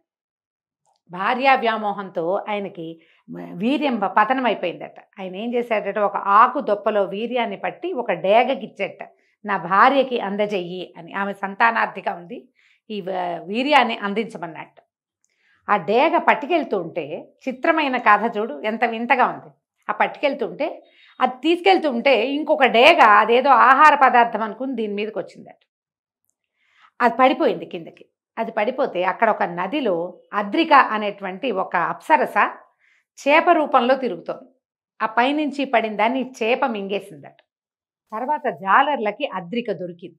ఆ చేప జాలర్లు పొట్ట కోస్తే అందులో ఒక 2 సంతానం కనపడ్డారు, ఒక ఆడపిల్ల ఒక మగపిల్లవాడు. అప్సరస ఈ పొట్ట కోయగానే అప్సరస శాప విముక్తి అయి వెళ్ళిపోయింది. కానీ వసురాజు వల్ల అయిన వసువు వల్ల కలిగినటువంటి ఈ 2 సంతానం ఉన్నాయి. ఈ చేపలలో కడుపులో పుట్టినటువంటి ఈ పిల్లలిద్దరిని ఈ మత్స్యకారులు ఏం చేశారట, వాళ్ళ ప్రాంతానికి రాజు, మత్స్య దేశానికి రాజు అయినటువంటి దాశరాజుకి అప్పచెప్పారు. ఆయన ఆ కుమారుణ్ణి కుమార్తెని ఆయన పెంచుకున్నాడు, ఆ పిల్లల్ని పిల్లవాడిని. కుమారుడు మత్స్యదేశానికి రాజు అయ్యాడు. ఆ కుమార్తె మత్స్యగంధి పేరుతోటి ఈయన దగ్గర దాశరాజు దగ్గర పెరిగేది. ఈ అమ్మాయి ఏం చేసేది, గంగా నది దాటిచ్చేది వచ్చిన వాళ్ళందరికీ. ఆమె నుంచి ఒక చేపల వాసన వచ్చేదట, మత్స్యగంధి. చేప పొట్టలో కదా పుట్టింది, చేపల వాసన వచ్చేది. అయితే ఒకనాడు ఏమైందట, పరాశరుడు అనే మహర్షి గంగానది దాటడానికి ఈ అమ్మాయి పడవెక్కాడు. ఈవిడ మహాద్భుత సౌందర్యవతి, భూమండలానికి చక్రవర్తిగా, ఆ ప్రాంతానికి చక్రవర్తిగా ఉన్న రాజు వలన ఒక అప్సరస కడుపులో జన్మించింది. ఈమె చాలా సౌందర్యవతి. ఈ పరాశరుడు ఆమెను కోరాడు. ఆమె ఏమందంటే, మీరు మహర్షి, నేనేమో కన్యని, నా తండ్రికి ఏం సమాధానం చెప్తాను అంటే, ఆయన ఏమన్నాడు, నీ కన్యాత్వం భంగం కాకుండా నీ పొందుని నేను తీసుకోగలనని చెప్పాడు. ఇదంతా ఇంత పట్టపగలు అందరూ కనపడుతూ ఉంటారు. పడవలో నువ్వెట్లా నన్ను పొందుతావంటే, ఏం కాదు ఇదంతా అని చుట్టూతా ఒక చీకటిని సృష్టించాడట ఆయన. ఆ పడవ ఎవరికీ కనపడకుండా చీకటి దాంట్లో, కృష్ణద్వీపం అంటారు, ఒక నల్లటి చుట్టూతా ఒక ద్వీపం లాంటిది ఏర్పడిందట. ఈ పరాశరుడు ఎవరు, వశిష్ఠ మహర్షి కుమారుడైనటువంటి శక్తి యొక్క కుమారుడు పరాశరుడు. ఈ పరాశరుడు చాలా గొప్ప మహర్షి, ఎవరు అలాంటిది కలగచ్చు. కానీ ఇక తను ఎవరిని కోరాడో ఆమె కన్యాత్వం భంగం కాకుండా ఆమెని నేను పొందగలనని చెప్పాడు. అయితే ఆ అమ్మాయి ఏమంది, ఇంకా భయపడింది ఆవిడ. ఆ పిల్ల చిన్నపిల్ల, ఈయనేమో చాలా పెద్ద సీనియర్ ఋషి. అమ్మాయి ఏమందంటే, నా నుంచి చేపల వాసన వస్తుంది, నువ్వు ఋషివి, సంయమివి, నా నుంచి వచ్చే ఈ చేపల గంధాన్ని నువ్వు ఎట్లా భరిస్తావంటే, కాదు, నీ నుంచి సుగంధం వచ్చేలాగా చేస్తాను నేను. నువ్వు ఎక్కడ నిలబడితే అక్కడి నుంచి యోజనం వరకు, కొన్ని మైళ్ళ వరకు నీ నుంచి సుగంధం వస్తుంది. నువ్వు మత్స్యగంధివి కాదు, ఇక నుంచి యోజన గంధివి నువ్వు అని చెప్పాడు. ఆమెతోటి గడిపాడు ఆ పడవలో. ఆమెకి వెంటనే ఒక కుమారుడు కలిగాడు. ఈ నల్లటి ద్వీపంలో పుట్టడం వల్ల కృష్ణద్వైపాయనుడు అన్నారు ఆయనే వ్యాస మహర్షి. ఈయన ఎంత చిత్రమైన జన్మ కలిగింది. ఈ పుట్టిన వెంటనే ఆయన తల్లికి నమస్కరించి, తపస్సు చేసుకోవడానికి వెళ్తానమ్మా నేను, నువ్వు నన్ను తలుచుకున్నప్పుడు నీ దగ్గరికి వస్తాను అని చెప్పి వ్యాసుడు వెళ్ళిపోయాడు, పరాశరుడు వెళ్ళిపోయాడు. ఈ మత్స్యగంధి యోజనగంధిగా మారిన ఆ అమ్మాయి మామూలుగా ఇంటికి వెళ్ళిపోయింది. ఇలా ఒక ప్రత్యేక సందర్భంలో వ్యాసుడు జన్మించాడు. కథ వింతగా ఉంది కదా, కానీ మహాభారతంలో ముందు చెప్పబడుతుంది. అయితే ఏమైంది, ఆవిడ పేరు సత్యవతి, అమ్మాయి పేరు. వాళ్ళు అలా కూడా పిలిచేవాళ్ళు. ఆమె మత్స్యగంధి అంటే చేపల వాసన వస్తుందని మత్స్యగంధి అనేవాళ్ళు. అసలు ఈయనేమో యోజన గంధిని చేశాడు ఆవిడ్ని. ఆవిడ సత్యవతిగా ఉంది. తర్వాత కాలంలో ఏమైంది, ఈ ప్రాంతానికి రాజైనటువంటి శంతనుడు ఈమెను ప్రేమించాడు, ఈ సత్యవతిని. ఆయనకి ముందే సంతానం ఉంది, గంగాదేవి వల్ల కుమారుడు ఉన్నాడు. కానీ ఈ అమ్మాయిని పెళ్లి చేసుకుంటానంటే దాశరాజు ఏమన్నాడు, మా అమ్మాయిని కావాలంటే నీకు ఇస్తా, సత్యవతిని నీకు ఇస్తాను, కానీ ఆవిడకి పుట్టిన కుమారుడే రాజు కావాలి అంటే. ఈయనకు ఆల్రెడీ కొడుకున్నాడు భీష్ముడు. ఆయన పేరు భీష్ముడు కాదు, అప్పటికి దేవవ్రతుడు. ఈయనకి పెద్దవాడు యుక్త వయస్కుడైన కుమారుడుండి, ఇప్పుడు ఆ అబ్బాయి రాజ్యానికి రావాలి, ఈవిడ కొత్తగా పెళ్లి చేసుకుని అమ్మాయి కుమారుడికి రాజ్యం ఎట్టా ఇస్తాడు, ఆయన ఊరుకున్నాడు. అవును, ఊరుకుంటే ఆయన ఆవిడ్ని తలుచుకుని బాధపడుతున్నాడని కుమారుడైనటువంటి దేవవ్రతుడు తెలుసుకుని అతను దాసరాజు దగ్గరికి వచ్చి, నీ కుమార్తెని నా తండ్రికి ఇచ్చే వివాహం చేయి, నాకు రాజ్యం అక్కర్లేదు, ఈవిడికి పింతలికి పుట్టిన సంతానానికే రాజ్యం ఇప్పిస్తానన్నాడు. దాసరాజు అన్నాడు, నాయన ఇవాళ నువ్వు ఒప్పుకుంటావు, రేపొద్దున నీకు పెళ్ళి అవుతుంది, నీకు పిల్లలు పుడతారు, మా నాన్న రాజ్యం వీళ్ళకి ఇచ్చారని వాళ్ళు అడగరా? రేపొద్దునైనా ఈ సమస్య వస్తుంది నాయన, వద్దు మా అమ్మాయిని మీ నాన్నకి ఇవ్వనంటే ఆయన ఏమన్నాడు వెంటనే, కాదు అసలు నేను వివాహమే చేసుకోను, ఆ జన్మాంతము బ్రహ్మచారిగా ఉంటానని భీషణమైన ప్రతిజ్ఞ చేశాడు తండ్రి వివాహం కోసం. ఈ ప్రతిజ్ఞ తర్వాత ఏమైంది, దాసరాజు ఒప్పుకున్నాడు, తండ్రి బాధపడ్డాడు కానీ సత్యవతిని వివాహం చేసుకున్నాడు. భీష్ముడు ఇంకా పెళ్లి చేసుకోవాలి. భీష్ముడిది ఒక ప్రత్యేకమైన గాథ మళ్ళీ ఇంకోసారి చెప్పుకుందాం, ఈ లైన్లో ఆయన లేడు కదా. ఈ వివాహం అయిన తర్వాత ఆవిడికి 2 కుమారులు కలిగారు రాజుగారి వల్ల, శంతనుడి వల్ల. చిత్రాంగదుడు, విచిత్ర వీరుడు. వీళ్ళు కొంచెం సామాన్యమైన వాళ్ళు, వాళ్ళని భీష్ముడే రక్షించేవాడు. ఒకడు మరణించాడు, 2వ వాడికి వివాహం చేయాలని సంకల్పించారు. ఈయన ఏం చేశాడు, రాజు గారు తమ పిల్లలకి కూతుర్లకి స్వయంవరం ప్రకటిస్తే వెళ్ళి ఆ 3 అమ్మాయిల్ని మా తమ్ముడికి ఇచ్చి పెళ్లి చేస్తానని 3 తీసుకొచ్చాడు. అంబ, అంబిక, అంబాలిక అని 3 అమ్మాయిలు, 3 తీసుకొచ్చారు. తీసుకొస్తే అందులో అంబ ఏమంది, నేను సాల్వుడిని ప్రేమించాను, అతను ఎలాగో వచ్చాడు, అతనికి దండేద్దాం అనుకున్నాను, నువ్వు నన్ను తీసుకొచ్చేసావు, నాకు మీ అబ్బాయి మీ తమ్ముడితో పెళ్లి ఇష్టం లేదని. భీష్ముడు అన్నాడు, నీ దారి నువ్వు వెళ్ళమ్మా అని పంపేశాడు. అంబిక, అంబాలికల్ని ఈయనకి ఇచ్చి పెళ్లి చేశారు విచిత్ర వీరుడి తమ్ముడికి. ఈ వెళ్ళిన అంబ రకరకాల సమస్యలు ఎదుర్కొంది, ఆవిడ దారి ఆవిడది. ఇక్కడ వివాహం అయిందా, కొంతకాలానికి అనారోగ్యంతో విచిత్ర వీరుడు మరణించాడు. కోడళ్ళిద్దరూ ఉండిపోయారు, కుమారుడు మరణించాడు. ఇప్పుడు ఈ రాజ్యానికి, కురు సామ్రాజ్యానికి ఎవరు, శంతన మహారాజు పాలించినటువంటి కురు సామ్రాజ్యం హస్తినాపురమే. దీనికి రాజు ఎవరు, ఆ కోడళ్ళు ఉన్నారు కానీ పిల్లలు లేరు. భీష్ముడిని పెళ్లి చేసుకోమని బతిమలాడింది ఆవిడ. నేను ప్రతిజ్ఞ చేశాను, నేను పెళ్లి చేసుకోను అన్నాడు. చేసుకోనంటే ఆవిడేముంది, దేవర న్యాయం అని ఒక న్యాయం ఉంది. ఈ దేవర న్యాయం ఇలాగ సంతానం లేకపోతే బావగారో మరిదో వీళ్ళతోటి వీళ్ళని వివాహం చేసుకోకుండా వీళ్ళకి సంతానాన్ని ఇవ్వచ్చు, రాజ్యానికి వారసులు ఉంటారని అడిగితే దానికి కూడా ఆయన ఒప్పుకోవాలి. అయితే అప్పుడు వీళ్ళు కొన్ని పాత గాథలు విని ఏమన్నారంటే, ఎవరైనా ఒక ఉత్తమ బ్రాహ్మణుడి వలన ఈ స్త్రీలకి అంటే ఈ భర్తలు చనిపోయినటువంటి వీళ్ళిద్దరికీ సంతానాన్ని గనక కలిగిస్తే ఆ సంతానం క్షేత్రజులుగా వాళ్ళకి ఆ అధికారం వస్తుంది. ఉండేది, అట్లాంటివి జరిగేవి అప్పట్లో, ఉన్నది ఒక తర్కాణం కూడా చెప్పాడు. అప్పుడు ఈ సత్యవతీదేవికి జ్ఞాపకం వచ్చింది. భీష్ముడు ఒప్పుకోవట్లేదు, భీష్ముడు ఈ రాజ్యానికి రాజకుమారుడు అయినప్పటికీ తనకొక కుమారుడు ఉన్నాడు. ఎవరైనా వేదవ్యాసుడు. వ్యాస మహర్షిని పిలవాలని అనుకున్నాడు. ఆయన్ని తలుచుకుంటే ఆయన ప్రత్యక్షమయ్యాడు. అప్పటికే మహాతపస్విగా ఉన్నాడు ఆయన. ఆయన్ని అడిగింది, అయ్యా ఇట్లా నేనేమో నాకు 2 కుమారులు కలిగారు, 2 మరణించారు, కోడళ్ళు ఉన్నారు, ఈ రాజ్యానికి వారసులు లేరు, కాబట్టి నా కోడళ్ళకి సంతానాన్ని అనుగ్రహించమని. సరేనని ఒప్పుకున్నాడు ఆయన తల్లి కోసం.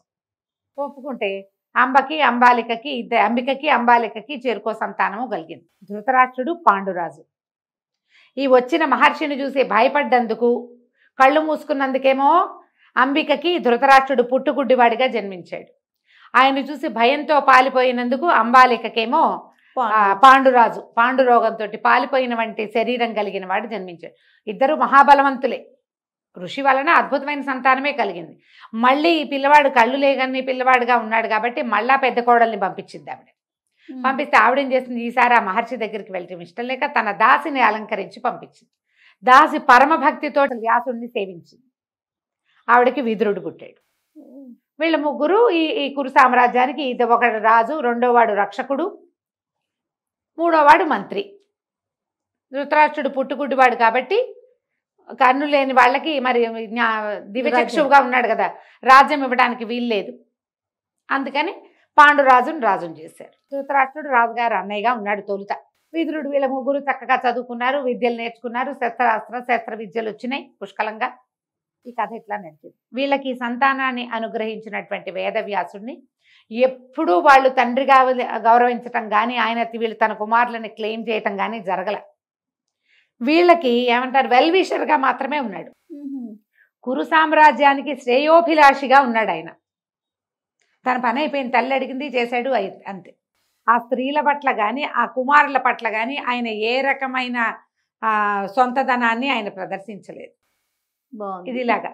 ఇవి కాకుండా ఆయనకు సుఖమహర్షి కుమారుడిగా జన్మించాడు. శుకుడు కూడా ఆయన పరమాద్భుతమైన మంత్రవేత్తగాను, తర్వాత మహర్షిగాను, ఋషిగాను ఉన్నాడు. ఈ కథలు ఇట్లా నడుస్తున్నాయి.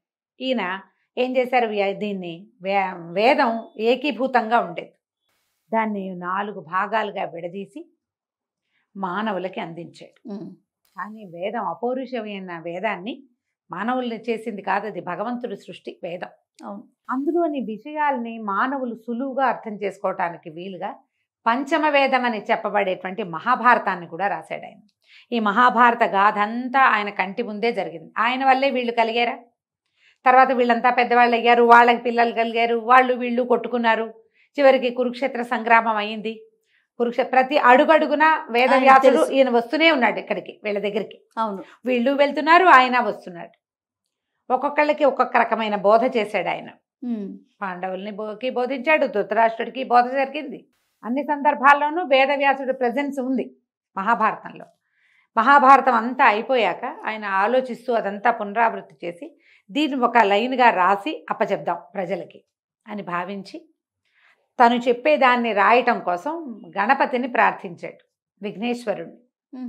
మహాభారతం గంట మాక్కండా రాయాలి నేను చెప్తానంటే వినాయకుడు ఏమన్నాడంటే, ఆపితే ఆగిపోతా, ఇక నేను రాయను, ఆపకూడదు, నువ్వు అట్లా చెప్తూ ఉంటే నేను రాసేస్తా అనేసరికి ఇప్పుడు ఈయన ఆలోచించాడు. ఎక్కడైనా తను ఆలోచించుకోవటానికి కానీ, తను కొంచెం ప్లాన్ చేసుకోవటానికి కానీ ఆగకుండా ఎట్టా కుదురుతుంది, ఫ్లో ఆగితే రాయని అంటున్నాడు గణపతి. అందుకని ఆయన ఏం చేశాడు, వేదవ్యాసుడి వ్యాస మహర్షి ఈ మహాభారతాన్ని చెప్పడం మొదలుపెట్టారు. చెప్పడం ప్రతి 10 శ్లోకాలకి ఒకసారి ఒక పెద్ద శ్లోకం చెప్పటం. ఈయనకి ఏమిటంటే గణపతికి తనకు అర్థం కాకపోతేనే స్లో అవుతాడు, ఆయనకి అన్నీ అర్థమైపోతాయి. ఆయన ఇదేమిటి అని ఆలోచించే సమయంలో ఈయన ఇంకోటి ఆలోచించుకునేవాడు. అందుకని 10 శ్లోకాలకు ఒక్కొక్క పెద్ద శ్లోకం చొప్పున, ఒక బలమైన శ్లోకం చొప్పున చెబుతూ మహాభారతాన్ని రాయించాడు. గ్రంథులు అంటారు వాటిని. ఒక చిన్న గ్రూపు అవగానే పెద్ద శ్లోకం ఒకటి ఆలోచించుకోవటం, తను ఆలోచించడానికి తను కొత్త ఎత్తుగడ ఆ కథను ఎక్కడి నుంచి మొదలు పెట్టాలి, ఎవరి నుంచి స్టార్ట్ చేయాలి, దీని తర్వాత ఏం ఆయన గుర్తు కూడా చేసుకోవాలి కదా. అట్లా చెప్తూ మహాభారతాన్ని గణపతితోటి రాయించుకున్నాడు. మహాభారతంలో వేదాలలో చెప్పబడిన 4 వేదాల్లో చెప్పబడిన రకరకాల ఎన్నో రకాల విషయాల్ని మహాభారతంలో పాత్రల ద్వారా చెప్పించారు. మహాభారతంలో ఇంకొక ప్రత్యేక ఘట్టం ఉంది, ఏమిటది, భగవద్గీత. ఉపనిషత్తుల సారం అని చెప్పబడేటువంటి భగవద్గీతని కూడా ఈ మహాభారతంలో పొందుపరిచారు. అందుకని మహాభారతాన్ని పంచమ వేదం అంటారు. 4 వేదాలు కాకుండా 5వ వేదం ఇది. అదే కథారూపంగా ఉన్నప్పటికీ ఎన్నో ధర్మ సూక్ష్మాలు ఉన్నాయి అందులో. అదంతా వ్యాస భగవానుడే మనకు అందించాడు. అయితే వ్యాసుల వారు చిరంజీవని, ఆయన తండ్రి చేత అలాంటి వరాన్ని పొందారు. కాళిదాస మహర్షి కాలంలో వ్యాసుల వారిని కాళిదాసు చూసినట్టుగా కొన్ని ఘటనలు చెప్పబడతాయి. ఓహో, ఉన్నారని. కాళిదాస్ అంటే మళ్ళీ ఏదో యుగం వాడు కాదుగా, మన యుగంలోని మన ముందు తరాల వాడు. చూసారట కాళిదాసు చూశాడని కాళిదాసు యొక్క కథల్లో ఆయన వ్యాసుల వారిని చూసిన ఇది చెప్తారనమాట. చెప్పబట్టి మనం చిరంజీవిగా అనుకోవాలి. ఆయన చిరంజీవిగానే ఉన్నాడు. ఇప్పుడు ఎన్ని రకాల పురాణాలు అందించారో మనకి. ఏ పురాణానికి ఆ పురాణమే గొప్పది చేయాలి. అవును, ప్రతిదీ గొప్పదే. అవునండి, దేని ప్రత్యేకత దాందే. మహాద్భుతమైన పురాణాలుగా చెప్పబడేవన్నీ కూడా వ్యాసుల వారి ముఖంలో నుంచే వచ్చినాయి. మనకి ఇంత వాంగ్మయాన్ని ఇచ్చిన ఆయన్ని పొద్దున్నే తలుచుకోవద్దు, మనం ఖచ్చితంగా తలుచుకోవాలి. భారతీయులకి ప్రథమ గ్రంథం ఏమిటి, ఆది కావ్యం రామాయణం అయితే మనం ప్రతి మనిషి తెలుసుకోవాల్సింది భగవద్గీత. అవును, అది మనకి ఇక్కడి నుంచే వచ్చింది. మనం నిత్యము పారాయణ చేసుకునే విష్ణు సహస్రనామం మహాభారతంలోదే. అది కూడా ఈ భగవద్గీత కాలం యుద్ధక సమయంలో భీష్ముల వారు చెప్పిందే కదా. కాబట్టి విష్ణు సహస్రనామానికి మనం వ్యాసుల వారికి కృతజ్ఞతలు చెప్పుకోవాలి కదా. అది మనకు దానికి మొదట సహస్రనామాలు చెప్తారు కదా, వ్యాసం వశిష్ఠ నప్తారం శక్తే పౌత్రమకల్మషం పరాశరాత్మజం వందే శుకతాతం తపోనిధిం. ఎంత బాగా చెప్పారు. వ్యాసం వశిష్ఠ నప్తారం, వ్యాసుల వారు వశిష్ఠుడికి మునిమనవుడు. శక్తేహ పౌత్రం, శక్తి యొక్క మనవడు. పరాశరాత్మజుడు, వాళ్ళ నలుగురిని చెప్పారు. వశిష్ఠుడు, శక్తి, పరాశరుడు, వ్యాసుడు. తర్వాత సుఖదాతం తపోనిధిం, మహాతపోనిధి అయినటువంటి వ్యాసుడు వాడు సుకుడు, సుఖమహర్షికి కూడా తండ్రిగా ఉన్నాడు. 5గురిని చెప్పారు. ఒక్క వరుస సంతానం అందరూ 5గురు, అంటే ఒక వంశానికి చెందిన 5గురిని మనం ఒకేసారి తలుచుకోవాలి వాళ్ళని. వశిష్ఠుడు బ్రహ్మ మానస పుత్రుడు, బ్రహ్మ యొక్క ప్రథమ సంతానం వశిష్ఠ మహర్షి. ఆయన యొక్క కుమారుడు శక్తి, శక్తి యొక్క కుమారుడు పరాశరుడు, పరాశరుని కుమారుడు వ్యాసుడు, వ్యాసుని కుమారుడు శుకుడు. 5గురిని మనం సహస్రనామాన్ని చెప్పేటప్పుడు చదువుకుంటాం, వాళ్ళ పేరుని తలుచుకుంటాం. సో ఈ రకంగా ఈయన చిరంజీవిగా ఉన్నాడు. బోల్డ్ అన్ని విషయాలు చెప్పచ్చు ఇంకా వ్యాసుల వారి గురించి. నేను ఇంకా బ్రీఫ్ చేస్తేనే ఇంత టైం పట్టింది. మనం ఒక ఫ్రేమ్లో చెప్పేదలుచుకున్నాం కాబట్టి ఈ వివరాల వరకు మనం ఇవ్వగలుగుతాం. తప్పకుండా రమ్మగారు, నిజంగా తెలుసుకోవాల్సిన విషయం ఇది. రమ్మగారు, మనము సప్త చిరంజీవులు వీళ్ళ గురించి చెప్పుకుంటూ ఉన్నాం కదా, ఈ రోజు ఎవరి గురించి చెప్తారు? అశ్వత్థామ బలిర్వ్యాసో హనుమాన్సే విభీషణ. అశ్వత్థామ బలి వ్యాసుడు హనుమాన్ను చెప్పేశాం. విభీషణుడు కథ చెప్పాలి. విభీషణుడు అనగానే ఒక ప్రత్యేకమైన ఫీల్, చిరంజీవిత్వాన్ని పొందాడు అతను. అయితే ఇప్పుడు అశ్వత్థామ బలి రాక్షసుడు, వ్యాసుడు హనుమంతుడు మనకు తెలిసిందే. రాక్షసుడైన బలికి చిరంజీవిత్వం ఎట్లా వచ్చింది? భగవంతుడికి దానం చేయటం వల్ల. ఓకే, విష్ణుమూర్తికే, సాక్షాత్ విష్ణువుకే దానం చేయటం వల్ల అతని ఆ దాన గుణాన్ని మెచ్చి భగవంతుడు అతనికి వరం ఇచ్చాడు. విభీషణుడి విషయంలో ఆయన యొక్క తపస్సు వల్ల ఆయనకి చిరంజీవిత్వం వచ్చింది. ఇప్పుడు ఈ విభీషణుడు ఎవరు? బ్రహ్మమానస పుత్రుడు పులస్త్య బ్రహ్మ. పులస్త్య బ్రహ్మ కుమారుడు విశ్రావసువు. ఈ పులస్త్య బ్రహ్మకి ఒక చిత్రమైన కథ చెప్తారు. ఆయనట తీవ్రంగా తపస్సులో మునిగి ఉండేవారు, ఎంతో తపస్సు చేసుకునేవాళ్ళు. అయితే ఈ తపస్సు చేసుకునే క్రమంలో వారా వీర అందరూ వచ్చి ఆయనకి డిస్టర్బెన్స్ వస్తుందని, ఎవరైనా ఇక్కడికి స్త్రీలు గనక వచ్చి తనని డిస్టర్బ్ చేస్తే అసలు ఆ తపోవనంలో కడుగు పెడితే గర్భవతులు అయ్యేలాగా ఒక ఇది పెట్టారు నియమం. తృణబిందుడు అనే మహర్షి కుమార్తె అది వాళ్ళకు తెలియక వచ్చింది, ఆమె గర్భవతి. అప్పుడు ఆయన ఏమన్నారు, ఈమెను స్వీకరించమని పులస్త్య బ్రహ్మకి చెప్పారు. వాళ్ళకి పుట్టిన కుమారుడు విశ్రవసువు. ఆయనకి చాలా సంతానం ఉన్నారు, 2-3 భార్యలు. మొదటి భార్య కుమారుడు కుబేరుడు. ఓకే. ఆయన రెండో భార్య కైకసి అనేటువంటి ఒక రాక్షస కన్య. కైకసి మొదటి భార్య కుబేరుని తల్లి బ్రాహ్మణ స్త్రీయే, బ్రహ్మవంశంలో జన్మించింది. కైకసి మాత్రం రాక్షస స్త్రీ. ఎందుకు ఈ పని చేశారు? దీనికి ముందుగా ఏం చెప్పుకుంటాం మనం? విష్ణు పార్షదులు, విష్ణువు యొక్క ద్వారపాలకులైనటువంటి జైవిజయులిద్దరూ రాక్షస జన్మలు ఎత్తాలి. మొదటిసారిగా వాళ్ళు ఎలా పుట్టారు? హిరణ్యాక్ష హిరణ్యకశిపులుగా పుట్టారు. కృతయుగంలో జరిగింది. త్రేతాయుగం నాటికి ఇప్పుడు రాక్షసులుగా జన్మించాలి అంటే విశ్రవసువేమో బ్రాహ్మణుడు, ఆయనకి భార్య అయ్యే ఆవిడ, ఆయనకి సంతానంగా రావణ కుంభకర్ణులు జన్మించాలంటే రాక్షస స్త్రీ వల్ల అయితే వాళ్ళకి రాక్షస గుణం వితోతికంగా ఉంటుంది. అందుకని కైకసిని తెచ్చి పెళ్లి చేశారు ఈయనకి. ఓకే. ఆమెకి జన్మించారు 3 కుమారులు, రావణుడు, కుంభకర్ణుడు, విభీషణుడు. అయితే ఈ రాక్షస పుట్టుకలు పుట్టిన వాళ్ళందరికీ కూడా మరణం తథ్యం. ఎందుకంటే వాళ్ళ వంశాలలో అమరత్వం లేదు. అమరత్వాన్ని సాధించుకోవాలి వాళ్ళు. ఒకటి అమరత్వాన్ని సాధించాలి అంటే ఇక మరణం లేకుండా. అందులో కొంతమంది మోక్షాన్ని సాధించాలనే ఆలోచన ఉన్న వాళ్ళు కూడా ఉన్నారు.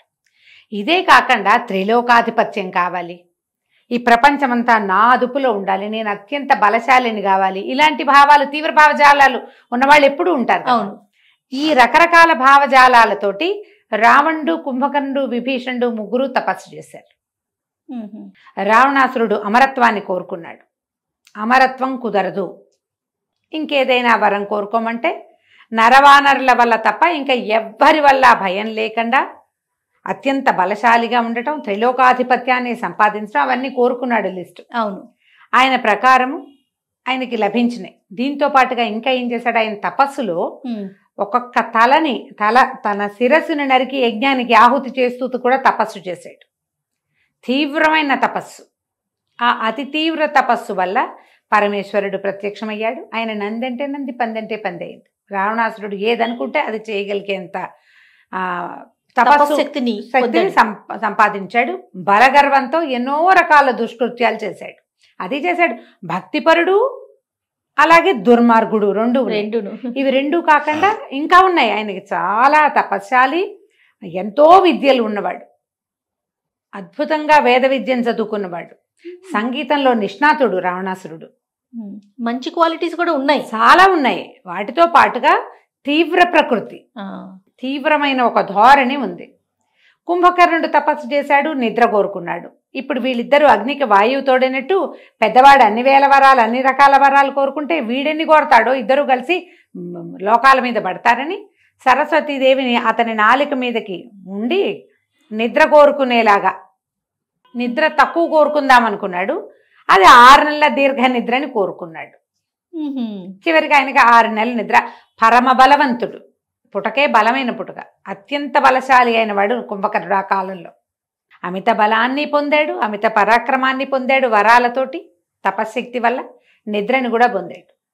అయితే వీళ్లతో పాటే తపస్సు చేసిన కుంభకర్ణుడు బ్రహ్మదేవుడిని ఏం కోరుకున్నాడంటే, నేను నిరంతరము ధర్మాత్ముడిగా ఉండేలాంటి వరం ఇవ్వమని కోరుకున్నాడు. బలం అడగల, శక్తి అడగల, అమరత్వం అడగల, మోక్షం అడగల, ధర్మం తప్పని విధానాన్ని నా జీవితానికి ఇవ్వు, ఏ దశలోనూ నేను ధర్మం తప్పకూడదు. విభీషణుడు రావణాసురుడి యొక్క రహస్యాన్ని రాముడికి చెప్పాడు, కానీ ఆయన ధర్మం తప్పలేదు. ధర్మం తప్పని వరాన్ని భగవంతుడి బ్రహ్మదేవుడి దగ్గరే పొంది ఉన్నాడు అతను. అదే దాంతో పాటుగా ఈయన బ్రహ్మదేవుడు, నీవు ధర్మాత్ముడుగాను ఉంటావు, ధర్మబద్ధమైన నీ కోరికకి మెచ్చి నీకు చిరంజీవిత్వాన్ని ఇస్తున్నాను అని బ్రహ్మదేవుడు స్వయంగా వరమిచ్చాడు. ఓ, ఏ దేవుడు స్వయంగా వరమిస్తాడు? ఎవరికైనా జరిగిందా అట్లా? అస్సలు. ఎవరికి ఎంత తపస్సు చేయాలి, ఎంత దీక్ష చేయాలి, ఎంత చేసినా మనం అడిగేదాన్ని బట్టే మన వరం. అంతే కదా. అడిగిన దాని ప్రకారంగా వరం. ఇప్పుడు హిరణ్యాక్ష హిరణ్యకశిపులు అడిగిన దాని ప్రకారంగానే పొందారు వరాలు. రావణ కుంభకర్ణులు అంతే. ఈయనేమడిగాడు? ధర్మాత్ముడుగా జీవించాలి అని కోరుకున్నాడు, అంతే. ఆయన చిరంజీవి అయ్యాడు. కానీ చిరంజీవి నేను ఎప్పటికీ నువ్వు జీవించే ఉంటావు అనగానే వీడికి ఒక రావాలి ఉద్రేకం లోపల నుంచి, ఓ నేను ఏమైనా చేయొచ్చు, నాకు మరణం లేదని. అవును. కానీ అది రాలా. ఎందుకంటే ఆయన తొలుత కోరిన వరం ఏమిటి? ధర్మాత్ముడుగా ఉండడం. ఇక ధర్మాత్ముడుగానే ఉన్నాడు, అన్నతో పాటే ఉన్నాడు. తన అన్నగారికి తెలుసు తమ్ముడు ధర్మాత్ముడు అని. ప్రతి దశలోనూ ఆయన ధర్మం బుద్ధి బయటపడింది. ఆంజనేయ స్వామి లంకలోకి వెళ్ళాడు. దానికి ముందు సీతాదేవిని చెరపట్టాడు రావణాసురుడు. ముందు సీతను తీసుకొచ్చాడు. బలవంతం చేయకూడదు, ఆయనకి శాపం ఉంది, రంభ వల్ల శాపం ఉంది రావణాసురుడికి. ఏ స్త్రీనైనా బలవంతం చేస్తే నీ తల 1000 వక్కలైపోతుంది అని రంభ వల్ల నలకూబరుడు శపించాడు. ఈయన స్వర్గం నుంచి వస్తుంటే రంభ కనపడింది. ఆమెను పిలిచాడు. ఆమె, నేను మీకు కోడలు వరుస అవుతాను, కుబేరుడి కుమారుడైన నలకూబరుడు నా ప్రియుడు, నేను అతని కోసమే వేచి ఉన్నాను అంటే, నువ్వు దేవవేసివి, నీకు వావేమిటి వరస ఏమిటని ఆమెని మాన్భంగం చేశాడు. రంభ అందరి దగ్గరికి వెళ్ళగలిగేదే, కానీ నో అంటే నోనే. మాన్భంగమే. ఆమె పరమ దుఃఖంతో నలకూబరుడు వచ్చేసరికి దుఃఖంగా ఉంది. ఏం జరిగిందంటే ఇది చెప్పింది. రావండు, నీ పిన తండ్రి నేను ఎంత వద్దని చెప్పినా, నీ పేరు చెప్పినా అతను వినలేదు అని. అప్పుడు నలకూబరుడు శపించాడు, నిన్నొల్లని స్త్రీని ముట్టుకున్నావా నీ తల 1000 వక్కలవుతుంది అని. ఇప్పుడు సీతాదేవిని తెచ్చాడు. ఆమె అబల మానవ స్త్రీ, ఆమె మహామాయగా ఉంది మనకు తెలుసు. అయినా కూడా ఇక్కడ ఉన్న ఆమె ఉన్న జీవితం ఏమిటి? మానవ కన్యగా దొరికింది, మానవులతోటి పెంచబడింది, మానవ స్వరూపంలో ఉన్న భగవంతుడి చేత వివాహం చేసుకోబడింది, ఆయనతోటి అడవికి తేయబడింది, వీడెవరితోటి ఎత్తుకురాబడింది. అన్ని చోట్ల మానవ లక్షణాలే ఉన్నాయి. మానవ కాంతని అతను చాలా సులువుగా చేయగలడు, కానీ చేయలేకపోయాడు, ఎందుకంటే ఈ శాపం ఉండటం వల్ల. ఆమెను బలవంతం చేసినప్పుడే చెప్పాడు, ఎందుకు వచ్చింది? నీకు శాపం ఉంది, వీళ్ళతో పెట్టుకోవద్దు. ఇతను రాముడని చెప్పబడుతున్నవాడు ఈ అమ్మాయి భర్త. అతను జనస్థానంలో 14,000 మంది రాక్షసుల్ని 3 గంటల్లో తుడిచిపెట్టేశాడు. ఎంతమందినో సంహరించాడు. మారీచుడికే అతనంటే భయం. అలాంటి వారి జోలికి వెళ్ళకూడదు వద్దన్నాడు. ఏం వినలా. తమ్ముడు ధర్మాత్ముడే కానీ ఈయన వినలేదు. రోజులు గడిచాయి. అయితే త్రిజట అని ఒక రాక్షస స్త్రీ గురించి చెప్తారు, కానీ ఆవిడ ఒక వృద్ధురాలుగాను వర్ణించబడుతుంది. ఆ త్రిజట విభీషణుడి కూతురు అని కొన్ని రామాయణాల్లో కనిపిస్తుంది. ఈ సీతాదేవికి కాపలా పెట్టిన చాలా మంది రాక్షసీ గణంలో త్రిజట అనే ఒక ఆవిడ ఉంది. ఆ త్రిజట స్వప్నం చాలా ఫేమస్. ఆ ఘట్టం రామాయణంలో చాలా అద్భుతమైన ఘట్టంగా చెప్పబడుతుంది. వీళ్ళు వెంబడి మళ్ళీ మళ్ళీ చెప్పుకుందాం. అయితే ఈ త్రిజట కాకుండా విభీషణుడి భార్య సరమ అని ఒక గంధర్వ స్త్రీ ఆయనకి భార్యగా ఉంది. ఆమె సీతాదేవితో స్నేహంగా ఉన్నట్టుగా కొన్ని సందర్భాల్లో కొన్ని రామాయణాల్లో కూడా చెప్పబడుతుంది. అయితే ఇప్పుడు ఆంజనేయ స్వామిని పట్టుకున్నారు. ఆయన లంకా దహనం చేయటానికి ముందు ఏం చేశాడు, అశోకవనం అంతా పాడు చేశాడు. ఓకే. పాడు చేయగానే కొంతమందిని పంపించారు రాక్షసుల్ని, వాళ్ళందరినీ చితకొట్టాడు. తర్వాత అక్షకుమారుడు రావణాసురుడు కుమారుడు వచ్చాడు, వాడిని సంహరించాడు. వాళ్ళు వీళ్ళు చాలా మంది వచ్చారు. వచ్చిన వాళ్ళందరినీ కొట్టాడు. ఇక వశం కావటం లేదని ఇంద్రజిత్తుని పంపారు. ఆయన బ్రహ్మాస్త్రం వేశాడు. బ్రహ్మాస్త్రానికి దొరికాడు. ఈయన దొరకడు నిజానికి, బ్రహ్మాస్త్రం కూడా ఆయన కట్టలేదు. తాత పట్ల గౌరవంతో లొంగాడు అంతే. పైగా బ్రహ్మాస్త్రంతో ఇట్లా కట్టిన తర్వాత వీళ్ళు ఏం చేశారు, ఇంకో తాడేసి కట్టారు. ఇంకో తాడుతో పెట్టి బంధించగానే బ్రహ్మాస్త్రం విడిచేస్తుంది. అట్లా చేయకూడదు, అది నియమం అన్నమాట. ఈయన పట్టుపోయారు సభలోకి. పట్టుకెళ్తే ఏమన్నారు, ఈ తోకని ఆ ముందు దూతని చంపుతామన్నారు. అప్పుడు ఏం చెప్పాడు, దూతని చంపకూడదు. అతను నేను దూతనని చెప్తున్నాడు, వానరుడైనా సరే నేను దూతనని చెప్పాడు. వివరంగా చెప్తున్నాడు. రాముడు అక్కడి నుంచి వచ్చాడు, ఆయన అయోధ్యాధిపతి, భూమండలానికి చక్రవర్తి కావాల్సిన వాడు. ఆయన భార్యను నువ్వు తెచ్చావు, మర్యాదగా మా అమ్మగారిని మాకు ఇచ్చేసేయి అని చెప్పాడు. ఈయన వినలేదు. సంహరించాలంటే విభీషణుడు ఒప్పుకోలే సభలో. దూత ఎప్పుడూ చంపదగిన వాడు కాదు. నువ్వు అవుననో కాదనో ఒక మాట చెప్పి పంపే, అంతే అంతే. నువ్వేమన్నావో వాళ్ళకి తెలియాలి తప్ప దూతని పొరపాటును కూడా చంపడానికి వీల్లేదని పట్టేశాడు గట్టిగా. దాంతో వీళ్ళేమనుకున్నారు, సరే దూతను చంపకూడదు, కానీ ఇది వానరము, ఇది వచ్చినవాడు వానరుడు కాబట్టి వానరుడికి తోకలో వాడి శక్తి అంతా తోకలోనే ఉంటుంది. తోకే కదా దాని విలువ. అందుకని తోకకు బట్టలు చుడితే ఆంజనేయ స్వామి మొత్తం లంకంతా దహనం చేసి పోయాడు. కథ నడిచింది. అక్కడి నుంచి రాముడు మొత్తం సైన్యంతో కలిసి లంకా నగరం మీదకి దండుకు బయలుదేరాడు. దండయాత్రకు వచ్చారు. వచ్చిన తర్వాత ఈయన ఒప్పుకోలే. నువ్వు ఇది లంకాని పాడు చేయటానికి ప్రయత్నం చేస్తున్నావు అని అన్నయ్య మీద తిరగబడ్డాడు. ధర్మం చెప్పాడు. ఎక్కడున్నా ధర్మం. నువ్వు ఏం చేసావు, ఆయన భార్యను తెచ్చావు, అడిగాడు, పంపించాడు దూతను, నువ్వు వినలేదు. వచ్చాడు, ఇప్పుడు కూడా మాకు అప్పచెప్పమంటున్నారు వాళ్ళు, ఇప్పుడు కూడా మేము వెనక్కి వెళ్ళిపోతాం. నువ్వు ఇలా చేయకపోతే గనక నువ్వు ఈ లంకా నాశనానికి పూనుకుంటున్నావని అన్నయ్యని చాలా గట్టిగా దండించేశారు కదా. మిగిలిన వాళ్ళంతా రావణాసురుని సపోర్ట్ చేశారు, విభీషణుడు ఒక్కడే సపోర్ట్ చేయలే. ఒక పెళ్లి కాని కన్యని గనక నువ్వు తెచ్చితే వేరే కథ. నువ్వు వివాహితని తీసుకొచ్చావు కాబట్టి ఇప్పుడు ఇది ఏమైనా సరే ఈ యుద్ధానికి పనికిరాదు, ఇది అధర్మ యుద్ధం అన్నాడు. అనగానే రావణాసురుడు వెళ్ళగొట్టేశాడు. నువ్వు వెళ్ళిపో అన్నాడు, సభలోంచి వెళ్ళిపో, నువ్వు మాతో ఉండడానికి వీల్లేదన్నాడు. ఈయన ఇంట్లో కూర్చోవచ్చు, కానీ ఈయనకి ఏమనిపించింది, ధర్మం ఏ వైపు ఉందో ఆ వైపు ఉండాలనిపించింది. 4 మంత్రులతోటి లంకా నగరాన్ని వదిలిపెట్టి రాముడి దగ్గరకు వచ్చాడు. వీళ్ళు కొంత భయపడ్డారు. అతని తమ్ముడు కాకపోతే ఆంజనేయ స్వామి చెప్పాడు, ఈయన ధర్మాత్ముడు, ఇతను సభలో దూతోనవత్స్య అని చెప్పాడు, ఈయన్ని నమ్మచ్చని చెప్పేసరికి మాట్లాడుకున్నారు. అప్పుడు ఈయన రాముల వారు అతనితో మైత్రి స్నేహం చేశారు. స్నేహం చేసి ఆయనతోటి కలిసి ఉన్నారు. రావణాసురుడి గర్భంలో అమృత భాండం ఉంది, అది కొట్టమని విభీషణుడు చెప్పాడన్న మాట చెప్పలేం మనం, అది జరగల, రామాయణ వాల్మీకంలో లేదు అది. కానీ వీళ్ళ బలాలు బలహీనతలు ఆయన చెప్పగలిగాడు. ఆయనకి తెలుసు కదా. మరి వీళ్ళు కోటలోకి వెళ్ళాల, కోటని జయించే ప్రయత్నం చేయలే, కేవలం రావణాసురుడిని జయించే ప్రయత్నమే చేశారు. అవును, కోట జోలికి వెళ్ళాల, స్త్రీల జోలికి వెళ్ళాల, బాలుడి జోలికి వెళ్ళాల. యుద్ధం బయటే జరిగింది కానీ లోపలికి వెళ్ళలేదు. అంటే అక్కడ యుద్ధం చేసింది సాక్షాత్తు భగవంతుడు, రూపంలో ఉన్న భగవంతుడు, ధర్మాత్ముడు కదా ఆయన. ధర్మయుద్ధమే అంతే. ఇతన్ని కొట్టి ఆమెను తీసుకెళ్ళాలి అంతే, ఇంకేం అక్కర్లే మాకు. దీని మీద ఈ రాజ్యం మీద మాకు ఎటువంటి అధికారము అక్కర్లేదు అనుకున్నారు వాళ్ళు. ఆమెను తీసుకెళ్తాం ఒకటే. వాళ్ళు ధర్మాత్ములు, వాళ్ళ పక్కన చేరాడు ఈయన. యుద్ధం జరిగింది, రావణాసురుడు గతించాడు. రావణుడు కుమారులు తమ్ముళ్ళు మొత్తం అందరూ వెళ్ళిపోయారు.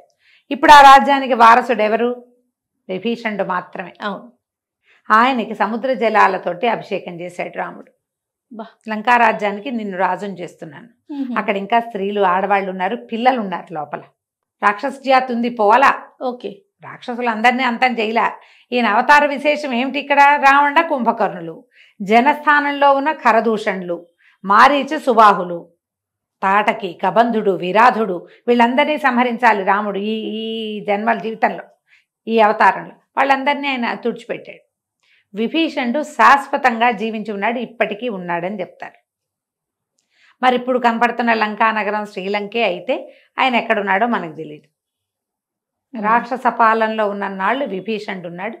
ఆయనకి మనకి ఇంకొక ఐతిహ్యం కథ ఏం చెప్తారంటే, వీళ్ళందరూ మళ్ళీ లంకా నగరం నుంచి పుష్పక విమానం ఎక్కి అయోధ్య నగరానికి వచ్చారు. రామ పట్టాభిషేకంలో విభీషణుడు కూడా పక్కనే ఉన్నాడు, వాళ్ళతో పాటు ఉన్నాడు. ఆయన వెళ్ళేటప్పుడు రాముల వారు తాము పూజించేటువంటి శ్రీరంగనాథుడి ప్రతిమా స్వరూపాన్ని విభీషణుడికి అప్పచెప్పారని పూజ చేసుకోవడానికి ఇచ్చారు. ఆయన విష్ణు భక్తుడు కాబట్టి అదేలేండి. ఇస్తే అది పట్టుకెళ్తూ ఉండగా ఆ శ్రీరంగనాథుడు భూమి మీద ఉండిపోయాడని, లంకా నగరానికి వెళ్ళకుండా ఇక్కడ తమిళనాట ఉండిపోయాడని ఒక కథ చెప్తారు. అంటే శ్రీరంగంలో ఉన్నారని ఆ ప్రతిమ అక్కడ ఉండిపోయింది. ఓకే. అందుకని ఆయన ప్రతిరోజు శ్రీరంగాన్ని ఉదయకాలం సేవిస్తాడని చెప్తారు. విభీషణుడు కదా, బాగుంది కదా, చాలా ఇంచుమించు రామాయణం అంతా కవర్ చేసేసారు, మొత్తం వచ్చింది. విభీషణుడు అంటే రామాయణానికి ఉన్న అనేక రకాల గట్టి ఏమంటారు, ఆ రామాయణ వృక్షానికి ఉన్న పెద్ద పెద్ద కొమ్మల్లో శాఖల్లో ఈయనొకరు. ఈ విభీషణుడు ఒక పెద్ద శాఖ. ఆయన ధర్మాత్ముడుగానే వ్యవహరించాడు, కానీ అధర్మ పరంగా వాళ్ళ అన్నయ్యని మోసం చేసి అన్నయ్య వెళ్ళగొడితే వచ్చాడు అంతే. పైగా వీళ్ళ దగ్గర చేరటం అంటే శరణు వేడాడు, నన్ను రక్షించు, మా అన్నయ్య నన్ను ఏమైనా చేస్తాడు అని శరణు వేడి నేను నీతో ఉంటానని అడిగి న్యాయంగా ధర్మంగా వచ్చి కనపడి ఒప్పుకుని వాళ్ళతో పాటు ఉన్నాడు. విభీషణుడు లాంటి వాళ్ళకి అంటే ధర్మం పక్కన నిలబడే వాళ్ళకి పరాజయం ఉండదు, వాళ్ళు ఎక్కడో చోట గెలుస్తారు అంతే. వాళ్ళు ఉన్న చోట వాళ్ళకి గెలుపు లభించకపోతే గెలుపు లభించే చోటకి వాళ్ళు వెళ్ళి అక్కడ నిలబడతారు. ధర్మం తప్పకుండా ఉంటేనే కుదురుతుంది అది. అట్లా చిరంజీవిగా అయ్యాడు. రమ్మగారు, మనము సప్త చిరంజీవులు వీరి గురించి చెప్పుకుంటూ ఉన్నాం కదా, ఈ రోజు ఎవరి గురించి చెప్తున్నారు? కృపాచార్యుడి గురించి చెప్పుకుందాం. కృపాచార్యుడు మహాభారతం తెలిసిన ప్రతి వాళ్ళకి కృపాచార్యుడు తెలుసు. అయితే కృపాచార్యుడు ఒక పెద్ద అద్భుతమైన క్యారెక్టర్గా మనకు కనపడరు. ప్రతి ఫ్రేమ్లోనూ ఉంటారు, అన్ని ఫ్రేముల్లోనూ కనపడతారు. ఇంచుమించు భీష్ముడి కంటే ముందే జన్మించాడు ఆయన. భీష్ముడి కంటే ముందే భీష్ముని తండ్రి చేతే పెంచబడ్డాడు. అప్పటి నుంచి ఉన్నాడు ఆయన. మొదటి సందర్భం నుంచి కనిపిస్తారు, కానీ ఆయన మాట్లాడినట్టు ఏదైనా పెద్ద పెద్ద క్రియలు చేసేసినట్టు కనిపించదు. కానీ వీళ్ళకి ప్రధానంగా మొట్టమొదట పాండవులకి ఆచార్యుడుగానే ఉన్నాడు. ఈయన కృపాచార్యుడు ఎవరు అంటే, కృపాచార్యుడి మూలాలు ముందు యుగం నుంచి ఉన్నాయి. త్రేతాయుగంలో గౌతమ మహర్షి మనకు తెలుసు కదా. గౌతమ మహర్షి ఎవరు? అహల్య యొక్క భర్త. ఈ అహల్య ఎవరు? శ్రీరాముని పాదాలు సోకి విమోచనం పొందినటువంటి అహల్యాదేవి. అహల్యాదేవి భర్త గౌతమ మహర్షి. గౌతమ మహర్షి చాలా విశేషమైన తపశక్తి కలిగిన వాడు. గౌతముడు అహల్యల కుమారుడు శతానందుడు. ఈ శతానందుడు ఎవరు? జనకుని యొక్క పురోహితుడు. జనక రాజర్షి దగ్గర పురోహితుడుగా ఉన్నాడు. రాముల వారు అహల్యా శాప విమోచనం చేసిన తర్వాత ఆయన ఏం చేశాడు? అహల్యా శాప విమోచనం అయ్యాక విశ్వామిత్రుడి యాగ సంరక్షణ చేసి సుబాహుడిని సంహరించి మారీచుడిని ఆ సముద్రం అవతల పారేసి మానవాస్త్రంతో ఆ విశ్వామిత్రుడి యొక్క మొత్తం యజ్ఞాన్ని కాపాడిన తర్వాత మేము జనక రాజర్షి ఆశ్రమం ఇదైనటువంటి మిథిలా నగరానికి వెళ్తున్నాము, అక్కడ ఒక యజ్ఞం జరుగుతోంది, మీరు కూడా మాతో రండని పిలువబడి రామలక్ష్మణులు ఇద్దరు మిథిలా నగరానికి వెళ్ళారు. ఎప్పుడైతే వీళ్ళు మిథిలా నగరానికి వెళ్ళారో అక్కడ శివధనుసును చూశారు. ఆ సమయంలో శతానందుడు అక్కడున్నాడు. ఓహో. విశ్వామిత్రుడు చెప్పాడు, నీ తల్లికి శాప విమోచనం జరిగింది, ఆయన నీ తల్లి తండ్రి కలుసుకున్నారు అని చెప్తే శతానందుడు ఈ జరిగిన కథ అంతా చెప్పాడు. శతానందుడు జనక రాజర్షికి పురోహితుడు. ఈ శతానందుడికి ఒక కుమారుడు కలిగాడు, సత్యధృతి అతని పేరు. అయితే ఈ సత్యధృతి అనే ఆయన శరాలతోటి బాణాలతోటి జన్మించాడు. బాణములతో జన్మించాడు కాబట్టి శరద్వంతుడు అనేవారు అతన్ని. ఆయన ఒక రాజుగా కొన్ని కథల్లో కనపడతాడు, మన కథలో అట్లా కనిపించడు. ఈయన బ్రాహ్మడు అయినప్పటికీ శాస్త్రము వేదాధ్యయనంలో కంటే కూడా ఈ పుట్టుకతోటి తనతో జన్మించిన శరాల పట్ల అస్త్రాల పట్ల ఆయనకి ఎక్కువ ఆసక్తి ఉంది. విలువిద్యలో మహాప్రావీణ్యతని సంపాదించాడు ఆయన. తీవ్రమైన తపస్సులో ఉండేవాడు, బ్రహ్మచారిగానే ఉన్నాడు. అయితే ఈయన యొక్క తీవ్ర తపస్సుకి ఆ బ్రహ్మచర్యానికి భయపడిన ఇంద్రుడు జలపది అనే పేరున్నటువంటి ఒక అప్సరసని ఈయన బ్రహ్మచర్యాన్ని భగ్నం చేయడానికి పంపించారు. ఆ మహాసౌందర్యవతట జలపది. అయితే ఈ జలపది ఇది ఎక్కడ జరిగింది? గంగా తీరంలో జరిగింది. ఆయన అక్కడ తపస్సు చేసుకుంటాడు. ఈ జలపది కూడా నీటిలోంచే వచ్చింది. ఈయన దగ్గరకు వచ్చి చాలాసేపు అటు ఇటు తిరిగేసరికల్లా ఆయన కాసేపటికి ఆయన దృష్టిని ఆకర్షించింది. ఆమెను చూస్తున్న ఆ మైమరపులో చేతులోంచి అస్త్రాలు జారిపడ్డాయట. పడేసరికల్లా ఆయన ఒళ్ళు తెలిసింది, ఈమె మీద వ్యామోహం వచ్చేసింది నాకు అని. సంభాళించుకుని ఆయన తపస్సులో మునిగాడు. కానీ ఎప్పుడైతే ఆయన ఆ స్త్రీని చూసి మైమరిచాడో ఆయన యొక్క రేతస్సు భూమి మీద పడిపోయిందట. ఆ పడటం ఎక్కడ పడింది? ఒక రెల్లు పొద మీద పడింది. రెల్లు కొంచెం కొసలు పదునుగా ఉంటాయి. అవి రేతస్సు వీర్యము 2 భాగాలుగా అయ్యి ఒక కుమారుడు ఒక కుమార్తెగా రూపాంతరం చెందినాయి. రెల్లు వనంలోనే పుట్టారు పిల్లలిద్దరు. ఈయన ఇంత తపశ్చర్య కలిగినటువంటి తీవ్రమైన విలువిద్యా విధానం చాలా గట్టి బ్రహ్మచర్యం కలిగిన వ్యక్తి అవటం వల్ల ఆయన తపస్సు వల్లే వీర్యానికి అంత బలం ఉందన్నమాట. ఒక స్త్రీని చూసి వీర్యపతనం అయితే అది పిల్లలుగా రూపాంతరం చెందేంత శక్తి ఉంది ఆయనకి. స్త్రీ గర్భాన్ని చేరక్కర్లా ఆ రేతస్సు. ఇలాంటి కొన్ని కథలు మనకి పురాణాల్లో కనపడతాయి. అయితే వీళ్ళిద్దరూ ఒక కుమారుడు కుమార్తెగా ఉన్నారు, అక్కడ పిల్లలుగా పడి ఉన్నారు. ఆ సమయానికి హస్తినాపురానికి రాజైన శంతన మహారాజు అక్కడికి వచ్చాడు. ఈ శిశువులు కనపడేసరికల్లా ఆయన అయ్యో ఇక్కడ ఆయనకు సంతానం లేదు అప్పటికి. ఆ పిల్లలిద్దరిని తీసుకొచ్చి పెంచాడు ఆయన. తన కృపచేత పెంచబడ్డారు కాబట్టి కృపుడు కృపి అని పేర్లు పెట్టారు. ఆ కృపుడే కృపాచార్యుడు అయ్యాడు. కృపి ద్రోణాచార్యుడికి భార్య అయింది. కృపి యొక్క కుమారుడే అశ్వత్థామ. కృపాచార్యుడికి సాక్షాత్తు మేనల్లుడు.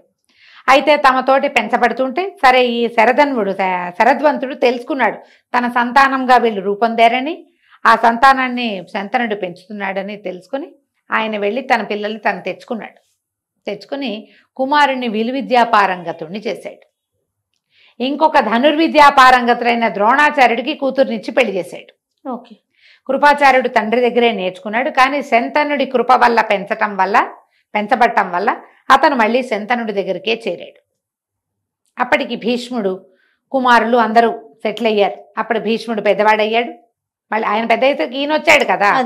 ఈ భీష్మాచార్యుల వారు పెద్దవారు అయిన తర్వాత తన తమ్ముళ్ళు వాళ్ళకేమో 3 పిల్లలు. ఆయనకు సొంతంగా పిల్లలు లేరుగా, తమ్ముళ్ళలో ఒకడు పోయాడు. ఒక ఆయనకేమో దేవర న్యాయమే కాదు ఇంకొకటి పద్ధతి కూడా ఉంది. ఆ పద్ధతి ప్రకారం అంబికకి అంబాలికకి వ్యాస మహర్షి చేత సంతానాన్ని కలిగించారు. వాళ్ళేమో ధృతరాష్ట్రుడు పాండురాజు. వాళ్ళ కాలంలోనే ఈ కృపాచార్యుడు వీళ్ళ దగ్గరికి చేరాడు. వాళ్ళకి ఆచార్యుడుగా ఇక్కడ ఉన్నాడు. తర్వాత వాళ్ళకి సంతానం కలిగిన ఆయనకు 100 మంది కలిగారు, ఈయనకో 5 కలిగారు. పిల్లలంతా ఓ చోట చేరారు. వాళ్ళందరికీ విలువిద్యకి ఆచార్యుడుగా ఉన్నాడు. ఈయనే ఆచార్యుడు, కృపాచార్యుడే. అయితే తర్వాత ద్రోణాచార్యుడు వచ్చాక ఆయన ఇంకా ఫైనరీ సాధించాడు. విలువిద్యలో ఆయన ఇంకా గొప్ప శక్తి కలిగిన వాడు. అందుకని అన్ని విద్యలతో పాటు ప్రత్యేకమైన ఏమంటారు మన ఎక్స్పర్ట్ టీచర్గా ద్రోణాచార్యుడు చేరాడు. ద్రోణాచార్యుడు సొంత భావమరిది అవటం వల్ల కృపాచార్యుడు ద్రోణాచార్యుడు కలిసే ఉండేవాళ్ళు. మహాభారతంలో ప్రతి ఫ్రేమ్లోనూ వాళ్ళిద్దరూ కలిసి ఉన్నట్టుగానే కనపడతారు. వాళ్ళిద్దరూ ఒకళ్ళతో ఒకళ్ళు వాదించుకుని మాట్లాడుకున్నట్టుగా ఎక్కడా ఉండదు, కానీ వాళ్ళు కలిసే ఉన్నారు. ఈయన మళ్ళీ చివరికి ఏం చేశాడంటే చివరికి అశ్వత్థామ, కృతవర్మ, కృపాచార్యుడు వీళ్ళు 3 కలిసే దుర్యోధనుడి దగ్గరికి వెళ్ళారు. యుద్ధం అంతా పరిసమాప్తం అయిపోయింది. దుర్యోధనుడు నీళ్లలో ఉన్నాడు. ఆయన చూసి అయ్యో మా రాజు ఇట్ట అయిపోయాడని దుఃఖించారు. అశ్వత్థామ నన్ను అభిషిక్తుణ్ణి నన్ను చెయ్యి సర్వసైన్యాధ్యక్షుణ్ణి నీ పగ తీరుస్తానని చెప్పాడు. కృపాచార్యుడు కృతవర్మ ఇద్దరూ అశ్వత్థామతో పాటు వెళ్ళారు. కానీ పాండవులు అశ్వత్థామ వెనకాలబడి అతన్ని పట్టుకొచ్చారు. కానీ కృతవర్మని ఏం చేయలే, కృపాచార్యుని ఏం చేయలే. కృతవర్మేమో యాదవ సైన్యంతో పాటు ఇంటికి వెళ్ళిపోయాడు. కృపాచార్యుడేమో హస్తినాపురంలో తన ఇంటికి వెళ్ళిపోయాడు. పాండవులు ధర్మాన్ని పాటించారు. వీళ్ళిద్దరూ నిమిత్త మాత్రులు, అతనితో ఉన్నారు కానీ అతనితోటి ఏమీ చేయలే. పైగా ఏదో కొంతమందిని సంహరించారు బయటకు వచ్చిన వాళ్ళని. ఈ పిల్లల జోలికి వాళ్ళు రాలా, పాండవుల పిల్లల జోలికి రాలా. పిల్లలని ఉప పాండవులని దుష్టద్యుమ్నుని సంహరించింది సాక్షాత్తు అశ్వత్థామే. వీళ్ళు నిమిత్త మాత్రం వీళ్ళు బయట ఉండిపోయారు. అందుకని వీళ్ళని ఏమీ చేయలే. ఈ కృపాచార్యుడు ఇంటికి వెళ్ళిపోయాడు. పాండవులకి తమకి చిన్నప్పటి నుంచి ధనుర్విద్య చెప్పినవాడు, తమ కులానికి ఆచార్యుడు కాబట్టి ఆయన ఏమీ చేయకుండా తమ మనవడైన పరీక్షిత్తుకి ఆచార్యుడిగా కృపాచార్యుడినే పెట్టుకున్నారు వాళ్ళు. ఆయనకి పగలేదు ఎవరి మీద, ఒకళ్ళ మీద పక్షపాతం లేదు. ద్రోణాచార్యుడికి అర్జున పక్షపాతిగా ఉన్నాడు, ఆయన పాండవ పక్షపాతిగా కూడా ఉన్నాడు. కానీ కృపాచార్యుడు పక్షపాతిగా ఉన్నట్టు ఎక్కడా దాఖలాలే ఉండవు. ఆయన ఈ రాజ్యానికి ఆచార్యుడిగా ఉన్నాడు. ఆ రాజ్యం యుద్ధం చేస్తే చేశాడు, ఎస్ నో లేకుండా. చివరి దాకా తనని పెట్టుకున్న ప్రభుతోటే ఉన్నాడు. అయిందా? ఆ ప్రభు వెళ్ళిపోయాడు. కొత్తగా వీళ్ళు వచ్చారు ప్రభువులుగా, అయినా వీళ్ళతో పాటే ఉన్నాడు. వీళ్ళతో ఉండి పరీక్షిత్తుకి కూడా ఆచార్యుడిగా ఉన్నాడు.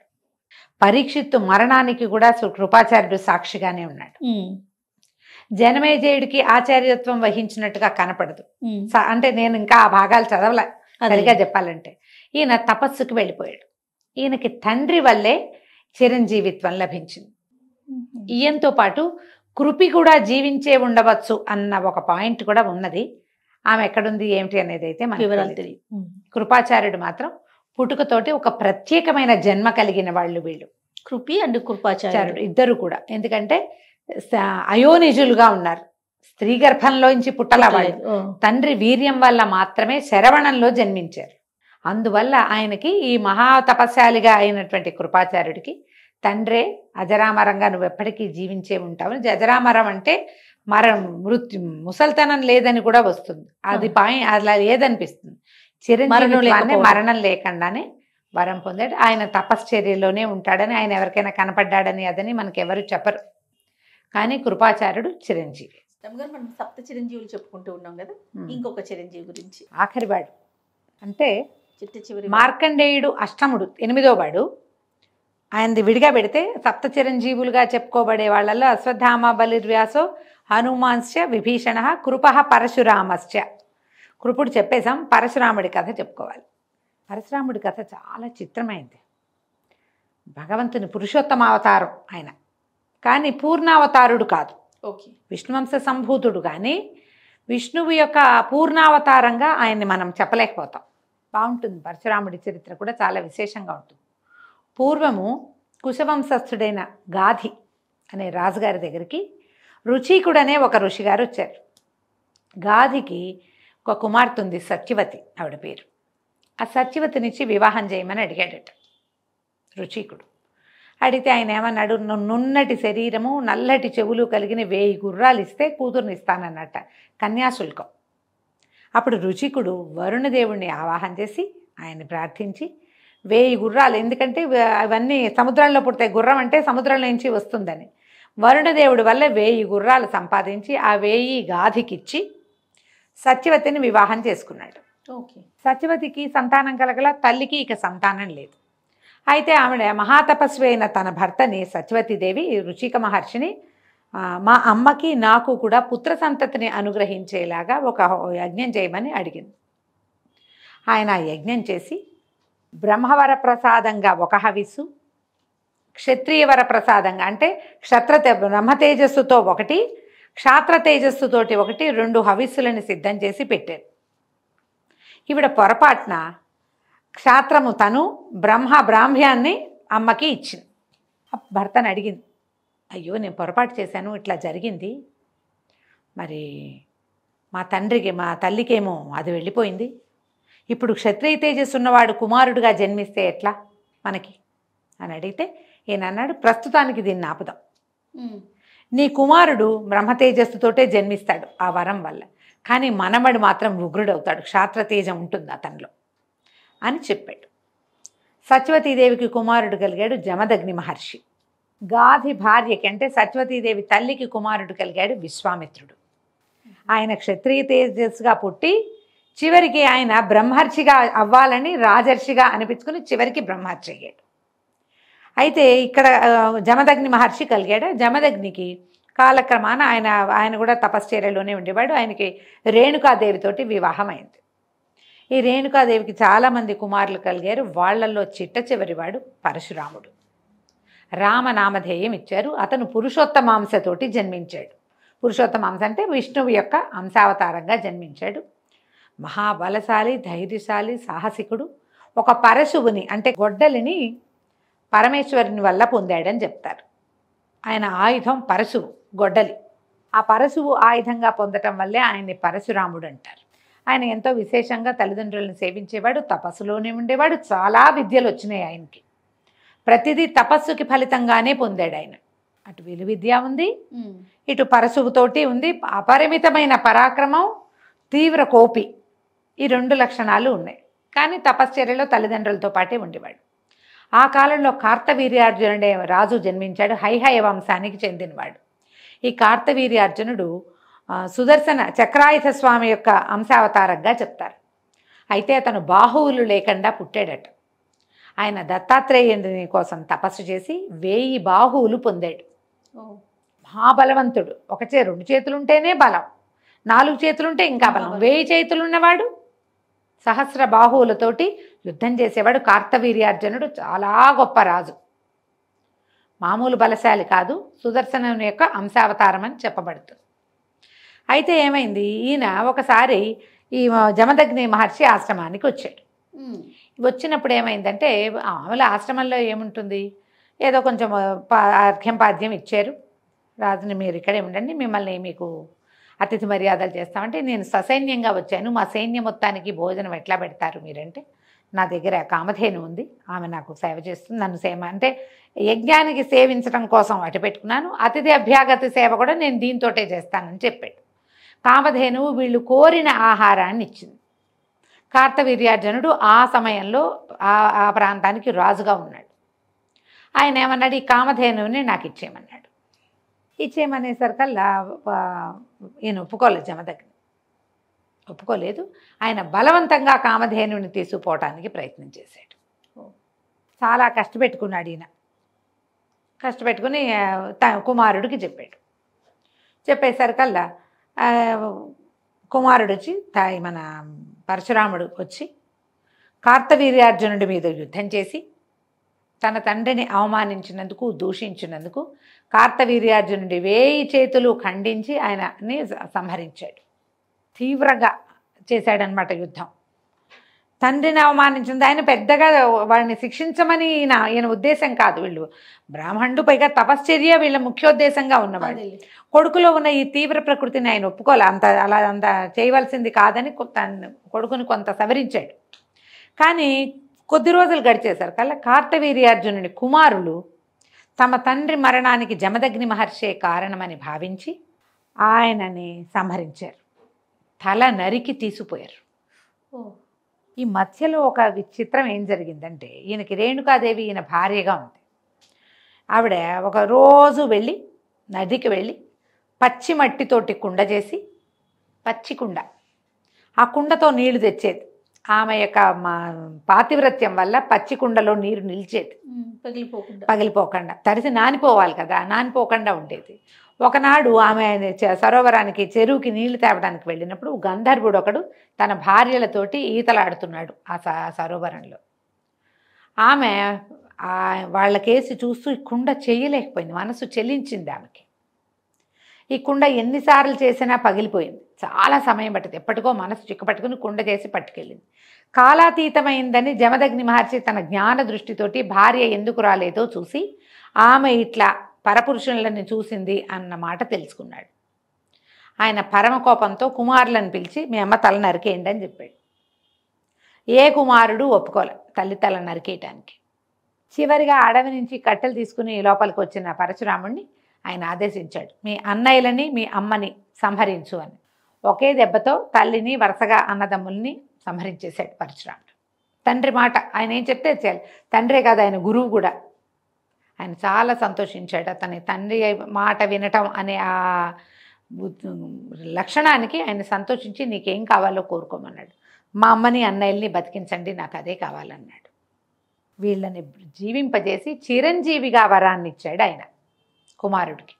దీని తర్వాతే కార్తవీర్యార్జుని కుమారులు ఇక్కడికి వచ్చారు. వచ్చి పరశురాముడు లేని సమయంలో జమదగ్ని మహర్షిని తల నరికి శిరస్సును తీసుకెళ్ళిపోయారు. ముండే ఉంది ఈవిడ కేకలు పెట్టింది తల్లి, అరిచింది, రామా రామా రామా రామా అని 21 సార్లు కేకలు పెట్టిందట. గుండెలు బాదుకుంటూ కొడుకుని పిలిచింది. పరిగెత్తుకొచ్చాడు. ఆయన వచ్చేసరికే మొండె ముందు శిరస్సు లేదు. ఈయన విపరీతమైన క్రోధంతో, ఇట్లా క్షత్రియులకి ఈ రకమైన లక్షణం ఎందుకు ఉండాలి, వీళ్ళకి అధికారము, ధనము, మదాంధత, మదం, కొవ్వు, మమ్మల్ని ఎదిరించేవాడు లేడనే ఈ అంధత్వం, మదాంధత అంటే మమ్మల్ని ఎదిరించేవాడు లేడనే భావంతో కళ్ళు మూసుకుపోయి ప్రవర్తిస్తారు. ముందు కార్తవీర్యార్జునుడు అలాంటి వాడే, అతనికి మదాంధతే ఉంది. అతన్ని నేను సరిచేస్తే కుమారులు వచ్చి ఈ పని చేశారు. ఈయన వాళ్ళ మీద యుద్ధానికి వెళ్ళి ఎవ్వరూ లేరు, ఒంటరిగా. ఆయన సైన్యమేది, ఆయన ఒకడేగా రాజు కాదు కదా. ఆయన మొత్తం క్షత్రియుల్ని తుడిచిపెట్టేశాడు. 21 సార్లు దండయాత్రకి వెళ్ళాడు. 21 సార్లు యుద్ధానికి వెళ్ళి మొత్తం క్షత్రియులు అన్న వాళ్ళందరినీ తుడిచేశాడు. ఆ క్షత్రియుల రక్తంతో శమంత పంచకం అనే ఒక చోట రక్తం అంతా అక్కడ నింపాడట, అలా అని చెప్తారు. మరి శిరస్సు తీసుకొచ్చి తండ్రికి అతికించాడని కూడా చెప్తారు. అయితే ఈ 21 సార్లు ఇంత క్షత్రియుల్ని సంహరించే కాలంలో దశరథుడు లాంటి కొందరు రాజులు తప్పించుకున్నారు. కొందరు రాజులు ఏంటంటే సంతానం లేని రాజులు అందరూ, సంతానం లేకుండా మరణించామనుకో మరి మనము ముందు వాళ్ళకి పితృదేవతలకి నీళ్ళెట్లా, తర్పణాలు ఎట్లా? అందుకని కొంతమంది రాజులు చేతులకి గాజులు తొడుక్కుని మేము పురుషులం కాదు అని ఒప్పుకుని తప్పించుకున్నారు. కొంతమంది గోవుల సమూహంలో దాక్కుని తప్పించుకున్నారు. కానీ మొత్తం ఈ భూమి అంతా పరశురాముడికి స్వాధీనపడిపోయింది. మరి అందరు రాజులను సంహరిస్తే ఏ రాజు సంహరించబడితే ఎవడు సంహరించాడో వాడికే ఆ రాజ్యం వెళ్ళిపోతుంది. ఆయన తను ఇట్లా ఆర్జించిన భూమిని కశ్యప ప్రజాపతికి దానం చేశాడు. కశ్యపుడికి దానం చేసి ఇక కాశ్యపి అని పేరు వచ్చింది భూదేవికి. అప్పుడు ఆమె కాశ్యపి అయ్యింది. కశ్యపుడికి దానం చేసేసరికల్లా ఇంకా భూమి అయింది కాదు. అదే ఆయన ఏమన్నాడు, నువ్వు దానం చేసావు కాబట్టి నువ్వు భూమి మీద తిరగడానికి వీల్లేదు, రాత్రి నిద్ర చేయకూడదు, నువ్వు ఇక్కడ తిరగచ్చు, ఇక్కడ నిద్రించటానికి వీల్లేదు, నువ్వు నీది కాని ఇంట్లో నువ్వు నిద్ర చేయకూడదు, ఇదొక నియమం. ఈయన మహేంద్ర పర్వతానికి వెళ్ళి తపస్సు చేసుకోవటం మొదలుపెట్టాడు. ఎప్పుడైనా పగళ్ళు ఇక్కడికి వచ్చేవాడు. ఈ గంగా తీరాలు దేవదర్శనాలకని ఋషుల్ని చూడడానికని వచ్చినా ఆయన మళ్ళీ మహేంద్ర పర్వతానికే వెళ్ళిపోతూ ఉండేవాడు. ఎప్పుడట తను తపస్సు చేసుకోవడానికి తనకేమీ స్థలం మిగల్లా, మొత్తం ఇచ్చేశాడు భూమిని. ఇచ్చేసినప్పుడు గండ్రగొడ్డల్ని సముద్రంలోకి విసిరేశాడట. ఆ గొడ్డలిని విసిరేసినప్పుడు సముద్రం ఈయన మీద గౌరవంతో, నేను పురుషోత్తమావతారుడు కదా, సముద్రం వెనక్కి జరిగిందట. ఎక్కడికి వరకు సముద్రం జరిగి ఇట్లా నేల బయటపడిందో ఆ పడిన భూమి కేరళ అని చెప్తారు. అక్కడ ఇప్పటికి కూడా సప్త పురుషోత్తమ పరశురామ క్షేత్రాలని ఉన్నాయట కేరళలో. మన చూడు, ఈయన పూర్ణావతారుడు కాకపోవటం వల్ల పరశురాముడికి ఎక్కడా దేవాలయాలు అర్చనలు లేవు. ఈయన వెనకాలే జన్మించిన పూర్ణావతారుడైన శ్రీరాముడికి మొత్తం ప్రపంచమంతా ఉన్నాయి.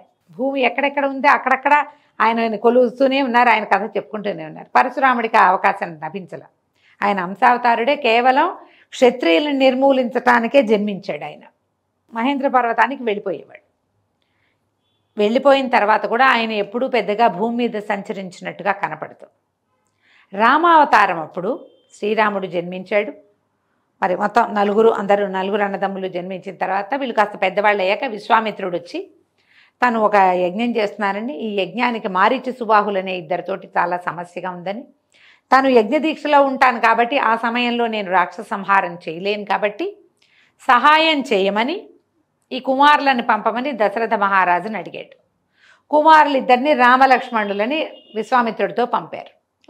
ఆయన ఈ ప్రాంతం అంతా తిరుగుతూ ఈ కథలన్నీ చెప్పాడు శ్రీరాముడికి. గంగా నదిలో ఈ సత్యవతీదేవి ఎవరైతే ఉందో జమదగ్ని మహర్షి తల్లి, పరశురాముడి నాయనమ్మ, విశ్వామిత్రుడి యొక్క అక్కయ్య, ఆవిడ కౌశికి అనే పేరుతోటి ఒక నదిగా రూపాంతరం చెందిందట తర్వాత కాలంలో. ఆ కౌశికి ఇప్పటికీ ఉన్నది, సత్యవతీదేవి ఆ నది. అవన్నీ ఆ కథలన్నీ చెప్పాడు. వీళ్ళని తీసుకెళ్ళాడు. ఆయన యజ్ఞం పరిసమాప్తమైంది. అక్కడి నుంచి జనకుడు చేసే యజ్ఞాన్ని చూపించడానికి ఈ రాకుమారులు ఇద్దరైనా రామలక్ష్మణులు ఇద్దరిని తీసుకుని అక్కడికి తీసుకెళ్ళాడు, మిథిలా నగరానికి. మిథిలా నగరంలో ఆయన దగ్గర అత్యద్భుతమైన ధనుస్సు ఒకటి ఉందని, అవి పరమేశ్వరుడు ఇచ్చిన ధనస్సు అని చూపించారు. ఈ ధనస్సును ఎక్కుపెట్టిన వాడికి మా అమ్మాయిని ఇచ్చి పెళ్లి చేస్తానని చెప్పాడు. ఎక్కుపెట్టడానికి తీశాడు శ్రీరామచంద్రుడు. ఎక్కుపెట్టే లోపలే అది అసలు ఇల్లు సజ్జం చేసే లోపల ఇంకా ఎక్కుదాకా రాలా, బిగించేసరికే విరిగింది ధనస్సు. ఇంత అమోఘమైన ఇది ఉన్న వాడికి అంటే పరాక్రమవంతశాలికి పిల్లనివ్వటం కంటే ఏం కావాలని జనక రాజర్షి తన కూతురైన అయోనిజగా జన్మించిన సీతాదేవిని ఈయనకిచ్చి వివాహం చేసేశారు. వివాహం అయింది. దశరథుడు అందరూ వచ్చారు. అన్నదమ్ములు 4, వాళ్ళ దగ్గర ఉన్న 4 ఆడపిల్లల్ని వివాహం చేసుకున్నారు. తిరిగి వస్తుంటే ఇప్పుడు వచ్చాడు పరశురాముడు. ఈ మధ్యలో ఎంతో గ్యాప్ వచ్చింది. అటు ఇటుగా విశ్వామిత్రుడు బ్రహ్మర్షి అయ్యాడు. ఎంతో జరిపి కొన్ని వేల సంవత్సరాలు గడిచిపోయినాయి మధ్యలో. కానీ ఆయన ఎక్కడున్నాడు? మహేంద్ర పర్వతం మీద ఉన్నాడు. ఆయన ఈ రామచంద్రుడిని నిలవరించాడు. నువ్వు శివధనస్సుని భంగం చేసావట, నా దగ్గర వైష్ణవ ధనస్సు ఉంది, విష్ణు ధనస్సు, దీన్ని ఎక్కుపెట్టు నీ శక్తి అయితే అని చెప్పి ఇచ్చాడు. ఇస్తే ఆ ధనస్సు పట్టుకోగానే పరశురాముడికి తెలిసిపోయింది, ఈ పట్టుకున్నవాడు తన చేతిలోంచి ధనస్సు అందుకున్నవాడు తను అంశామాత్ర స్వరూపుడుగా ఉన్నటువంటి పురుషోత్తమ స్వరూపుడు ఈయనే తెలుసుకున్నాడు. కానీ ఆయన ఏమో బాణం ఎక్కుపెట్టేశాడు రాముడు. అప్పుడు అడిగాడు, ఎక్కుపెట్టిన బాణాన్ని ఎక్కడ వేయమంటావంటే ఇప్పుడు ఆయన ఏం చెప్పాడు, నీ నడక మీద, నీ కాళ్ళ మీద వేయమంటావా, నీ నడకను నిరోధించనా, నీ పుణ్యలోకాలు నిరోధించనా అని అడిగితే, వద్దు, నా నడకను నిరోధిస్తే నేను మహేంద్ర పర్వతానికి వెళ్ళిపోవాలి, భూమి మీద నేను ఉండకూడదు, కాబట్టి గమనాన్ని నిరోధించద్దు, నా పుణ్యలోకాలు తీసే, నేను మళ్ళీ తపస్సు చేసి ఆర్జించుకుంటాను వాటిని అని చెప్పి రాముడికి నమస్కారం చేసి తన పుణ్యలోకాలని పోగొట్టుకుని, ఆయన పుణ్యం సంపాదించుకున్నాడుగా, దాని మీదకి బాణం వేయించుకుని రాముడికి నమస్కరించి, అప్పటికి ఆయన బాలుడు, ఈయన కడు వృద్ధుడు అయినా సరే పూర్ణస్వరూపుడు, మళ్ళీ వెనక్కి వెళ్ళిపోయాడు. పరశురాముడు ఇప్పటికీ కూడా తిరుగుతూ ఉంటాడు. మహాభారతంలో కూడా పరశురాముడి ఆనవాళ్ళు ఉన్నాయి. గంగాదేవి కోరికతోటి భీష్ముడికి విద్య నేర్పించాడు ఆయన. పరశురాముడు వెళ్ళి విద్యను నేర్పించాడు. కాశీరాజు కుమార్తె అయిన అంబ పరశురాముడిని ఆశ్రయించింది. ఏమని, నన్నేమో ఈయన ఎత్తుకొచ్చాడు, వాళ్ళ తమ్ముడేమో నాకేమో ఆల్రెడీ సాల్వుడితోటి వివాహం నిశ్చయమయ్యింది, ఆ మాట చెప్తే సాల్వుడి దగ్గరికి పంపారు, సాల్వుడేమో ఆయన ఎత్తుకుపోతే నే పెళ్లి చేసుకోవటం ఏంటి, నేను చేసుకోను అన్నాడు, వెనక్కి వచ్చాను, పోను నువ్వైనా నన్ను పెళ్లి చేసుకొని బతిమలాడాను, నన్ను భీష్ముడు పెళ్లి చేసుకునేలాగా చేయి, ఎందుకంటే భీష్ముడే నన్ను గెలిచి తీసుకొచ్చాడు అని పరశురాముడి దగ్గరికి వెళ్ళి పరశురాముడు చెప్పాడు, అంబాని నువ్వు జయించి తీసుకొచ్చావు కాశీ నుంచి, ఆమెకి ఇంకెక్కడా దారి లేదు, ఆమెను పెళ్లి చేసుకోమన్నాడు. భీష్ముడు నీతో యుద్ధమైనా చేస్తా కానీ పెళ్లి మాత్రం నేను చేసుకోను అన్నాడు ఆయన ఎందుకంటే మరి భీష్మ ప్రతిజ్ఞ చేస్తున్నాడు. పరశురాముడు భీష్ముడు చాలా రోజులు యుద్ధం చేశారట అప్పుడు వివాహం కోసం. కానీ భీష్ముడు లొంగల. దాంతో ఆయన అంబని నువ్వు తపస్సన్నా చేసుకో, ఇంకో మార్గం చూసుకోమని పంపించేసి భీష్ముడిని పంపేశాడు. ఈ భీష్ముడు తర్వాత కాలంలో కర్ణుడు కూడా ఈయన దగ్గర విద్య నేర్చుకోవడానికి వెళ్ళాడు పరశురాముడి దగ్గరికి. భీష్ముడు పరశురాముడి దగ్గరికి వెళ్ళాడు. కర్ణుడు కూడా విద్య నేర్చుకున్నాడు, కానీ తను బ్రాహ్మణుని అబద్ధం చెప్పి నేర్చుకున్నాడు. అందువల్ల ఆయనకి కోపం వచ్చి, నువ్వు అబద్ధం చెప్పావు కాబట్టి నీవు నేర్చుకున్న విద్య నీకు జ్ఞాపకం రాకుండా పోతుంది, శీఘ్రకోపి కదా ఆయన, కోపంతో కర్ణుడిని శపించాడు. ద్రోణాచార్యుడు కూడా పరశురాముడితోటి కొంత విద్య నేర్చుకున్నాడని కూడా చెప్తారు. ఈ కలియుగంలో కూడా పరశురాముడు ఉన్నాడు, ఎక్కడో సంచారం చేస్తుంటాడు, మహేంద్ర పర్వతం మీద ఉన్నాడని, ఎప్పుడైనా భూమండలం మీదకి వస్తాడని చెప్తారు. రేపు ఈ కల్కి అవతారం రాబోతుంది అంటారు కదా, ఆ కల్కి అవతారానికి విద్య నేర్పేది పరశురాముడేనట. ఎందుకంటే అంశావతారుడైన కల్కికి విద్య నేర్పించే వాళ్ళు ఎవరు లేరు ఇప్పుడు, ఇంకా లేదు, కాలం మారిపోయింది కదా, కలియుగం కదా. ఈ యుగంలో అప్పటి యుగంలో విద్యలు నేర్చుకుని ఉన్నటువంటి పరశురాముడే కల్కి అవతారానికి విద్యలు నేర్పిస్తాడని చెప్తారు. పరశురాముడిని తలుచుకోవటమే మంచిది. విశేషంగా మనకి కొన్ని చోట్ల మాత్రమే ఈ పరశురాముడి పేరు వినపడుతుంది. అది ఎక్కడ వినపడుతుందంటే తిరుపతి దగ్గర ఉన్నటువంటి గుడిమల్లం అనే ప్రాంతంలో అద్భుతమైన శివాలయం ఉంది, పరశురామేశ్వరాలయం దాని పేరు. పరశురాముడు కొన్ని శివలింగాలు ప్రతిష్ఠ చేశాడని చెప్తారు. ఈ పరశురామేశ్వరాలయంగానే చెప్తారు. ఇలా 1-2 చోట్ల కనపడతాయి, కానీ పరశురాముడికి మనం ఎక్కడా ఏమీ చెప్పము, కానీ తలుచుకుంటాం కదా. ఈ తలుచుకునేటప్పుడు ఈ మిగిలిన సప్త చిరంజీవుల్లో పరశురాముడిని కూడా తలుచుకుంటే విశేషంగా మనకి ఆయుర్వృద్ధి జరుగుతుందని చెప్తారు. అది కదా. రైట్. నమస్తే రమగారు. నమస్తే.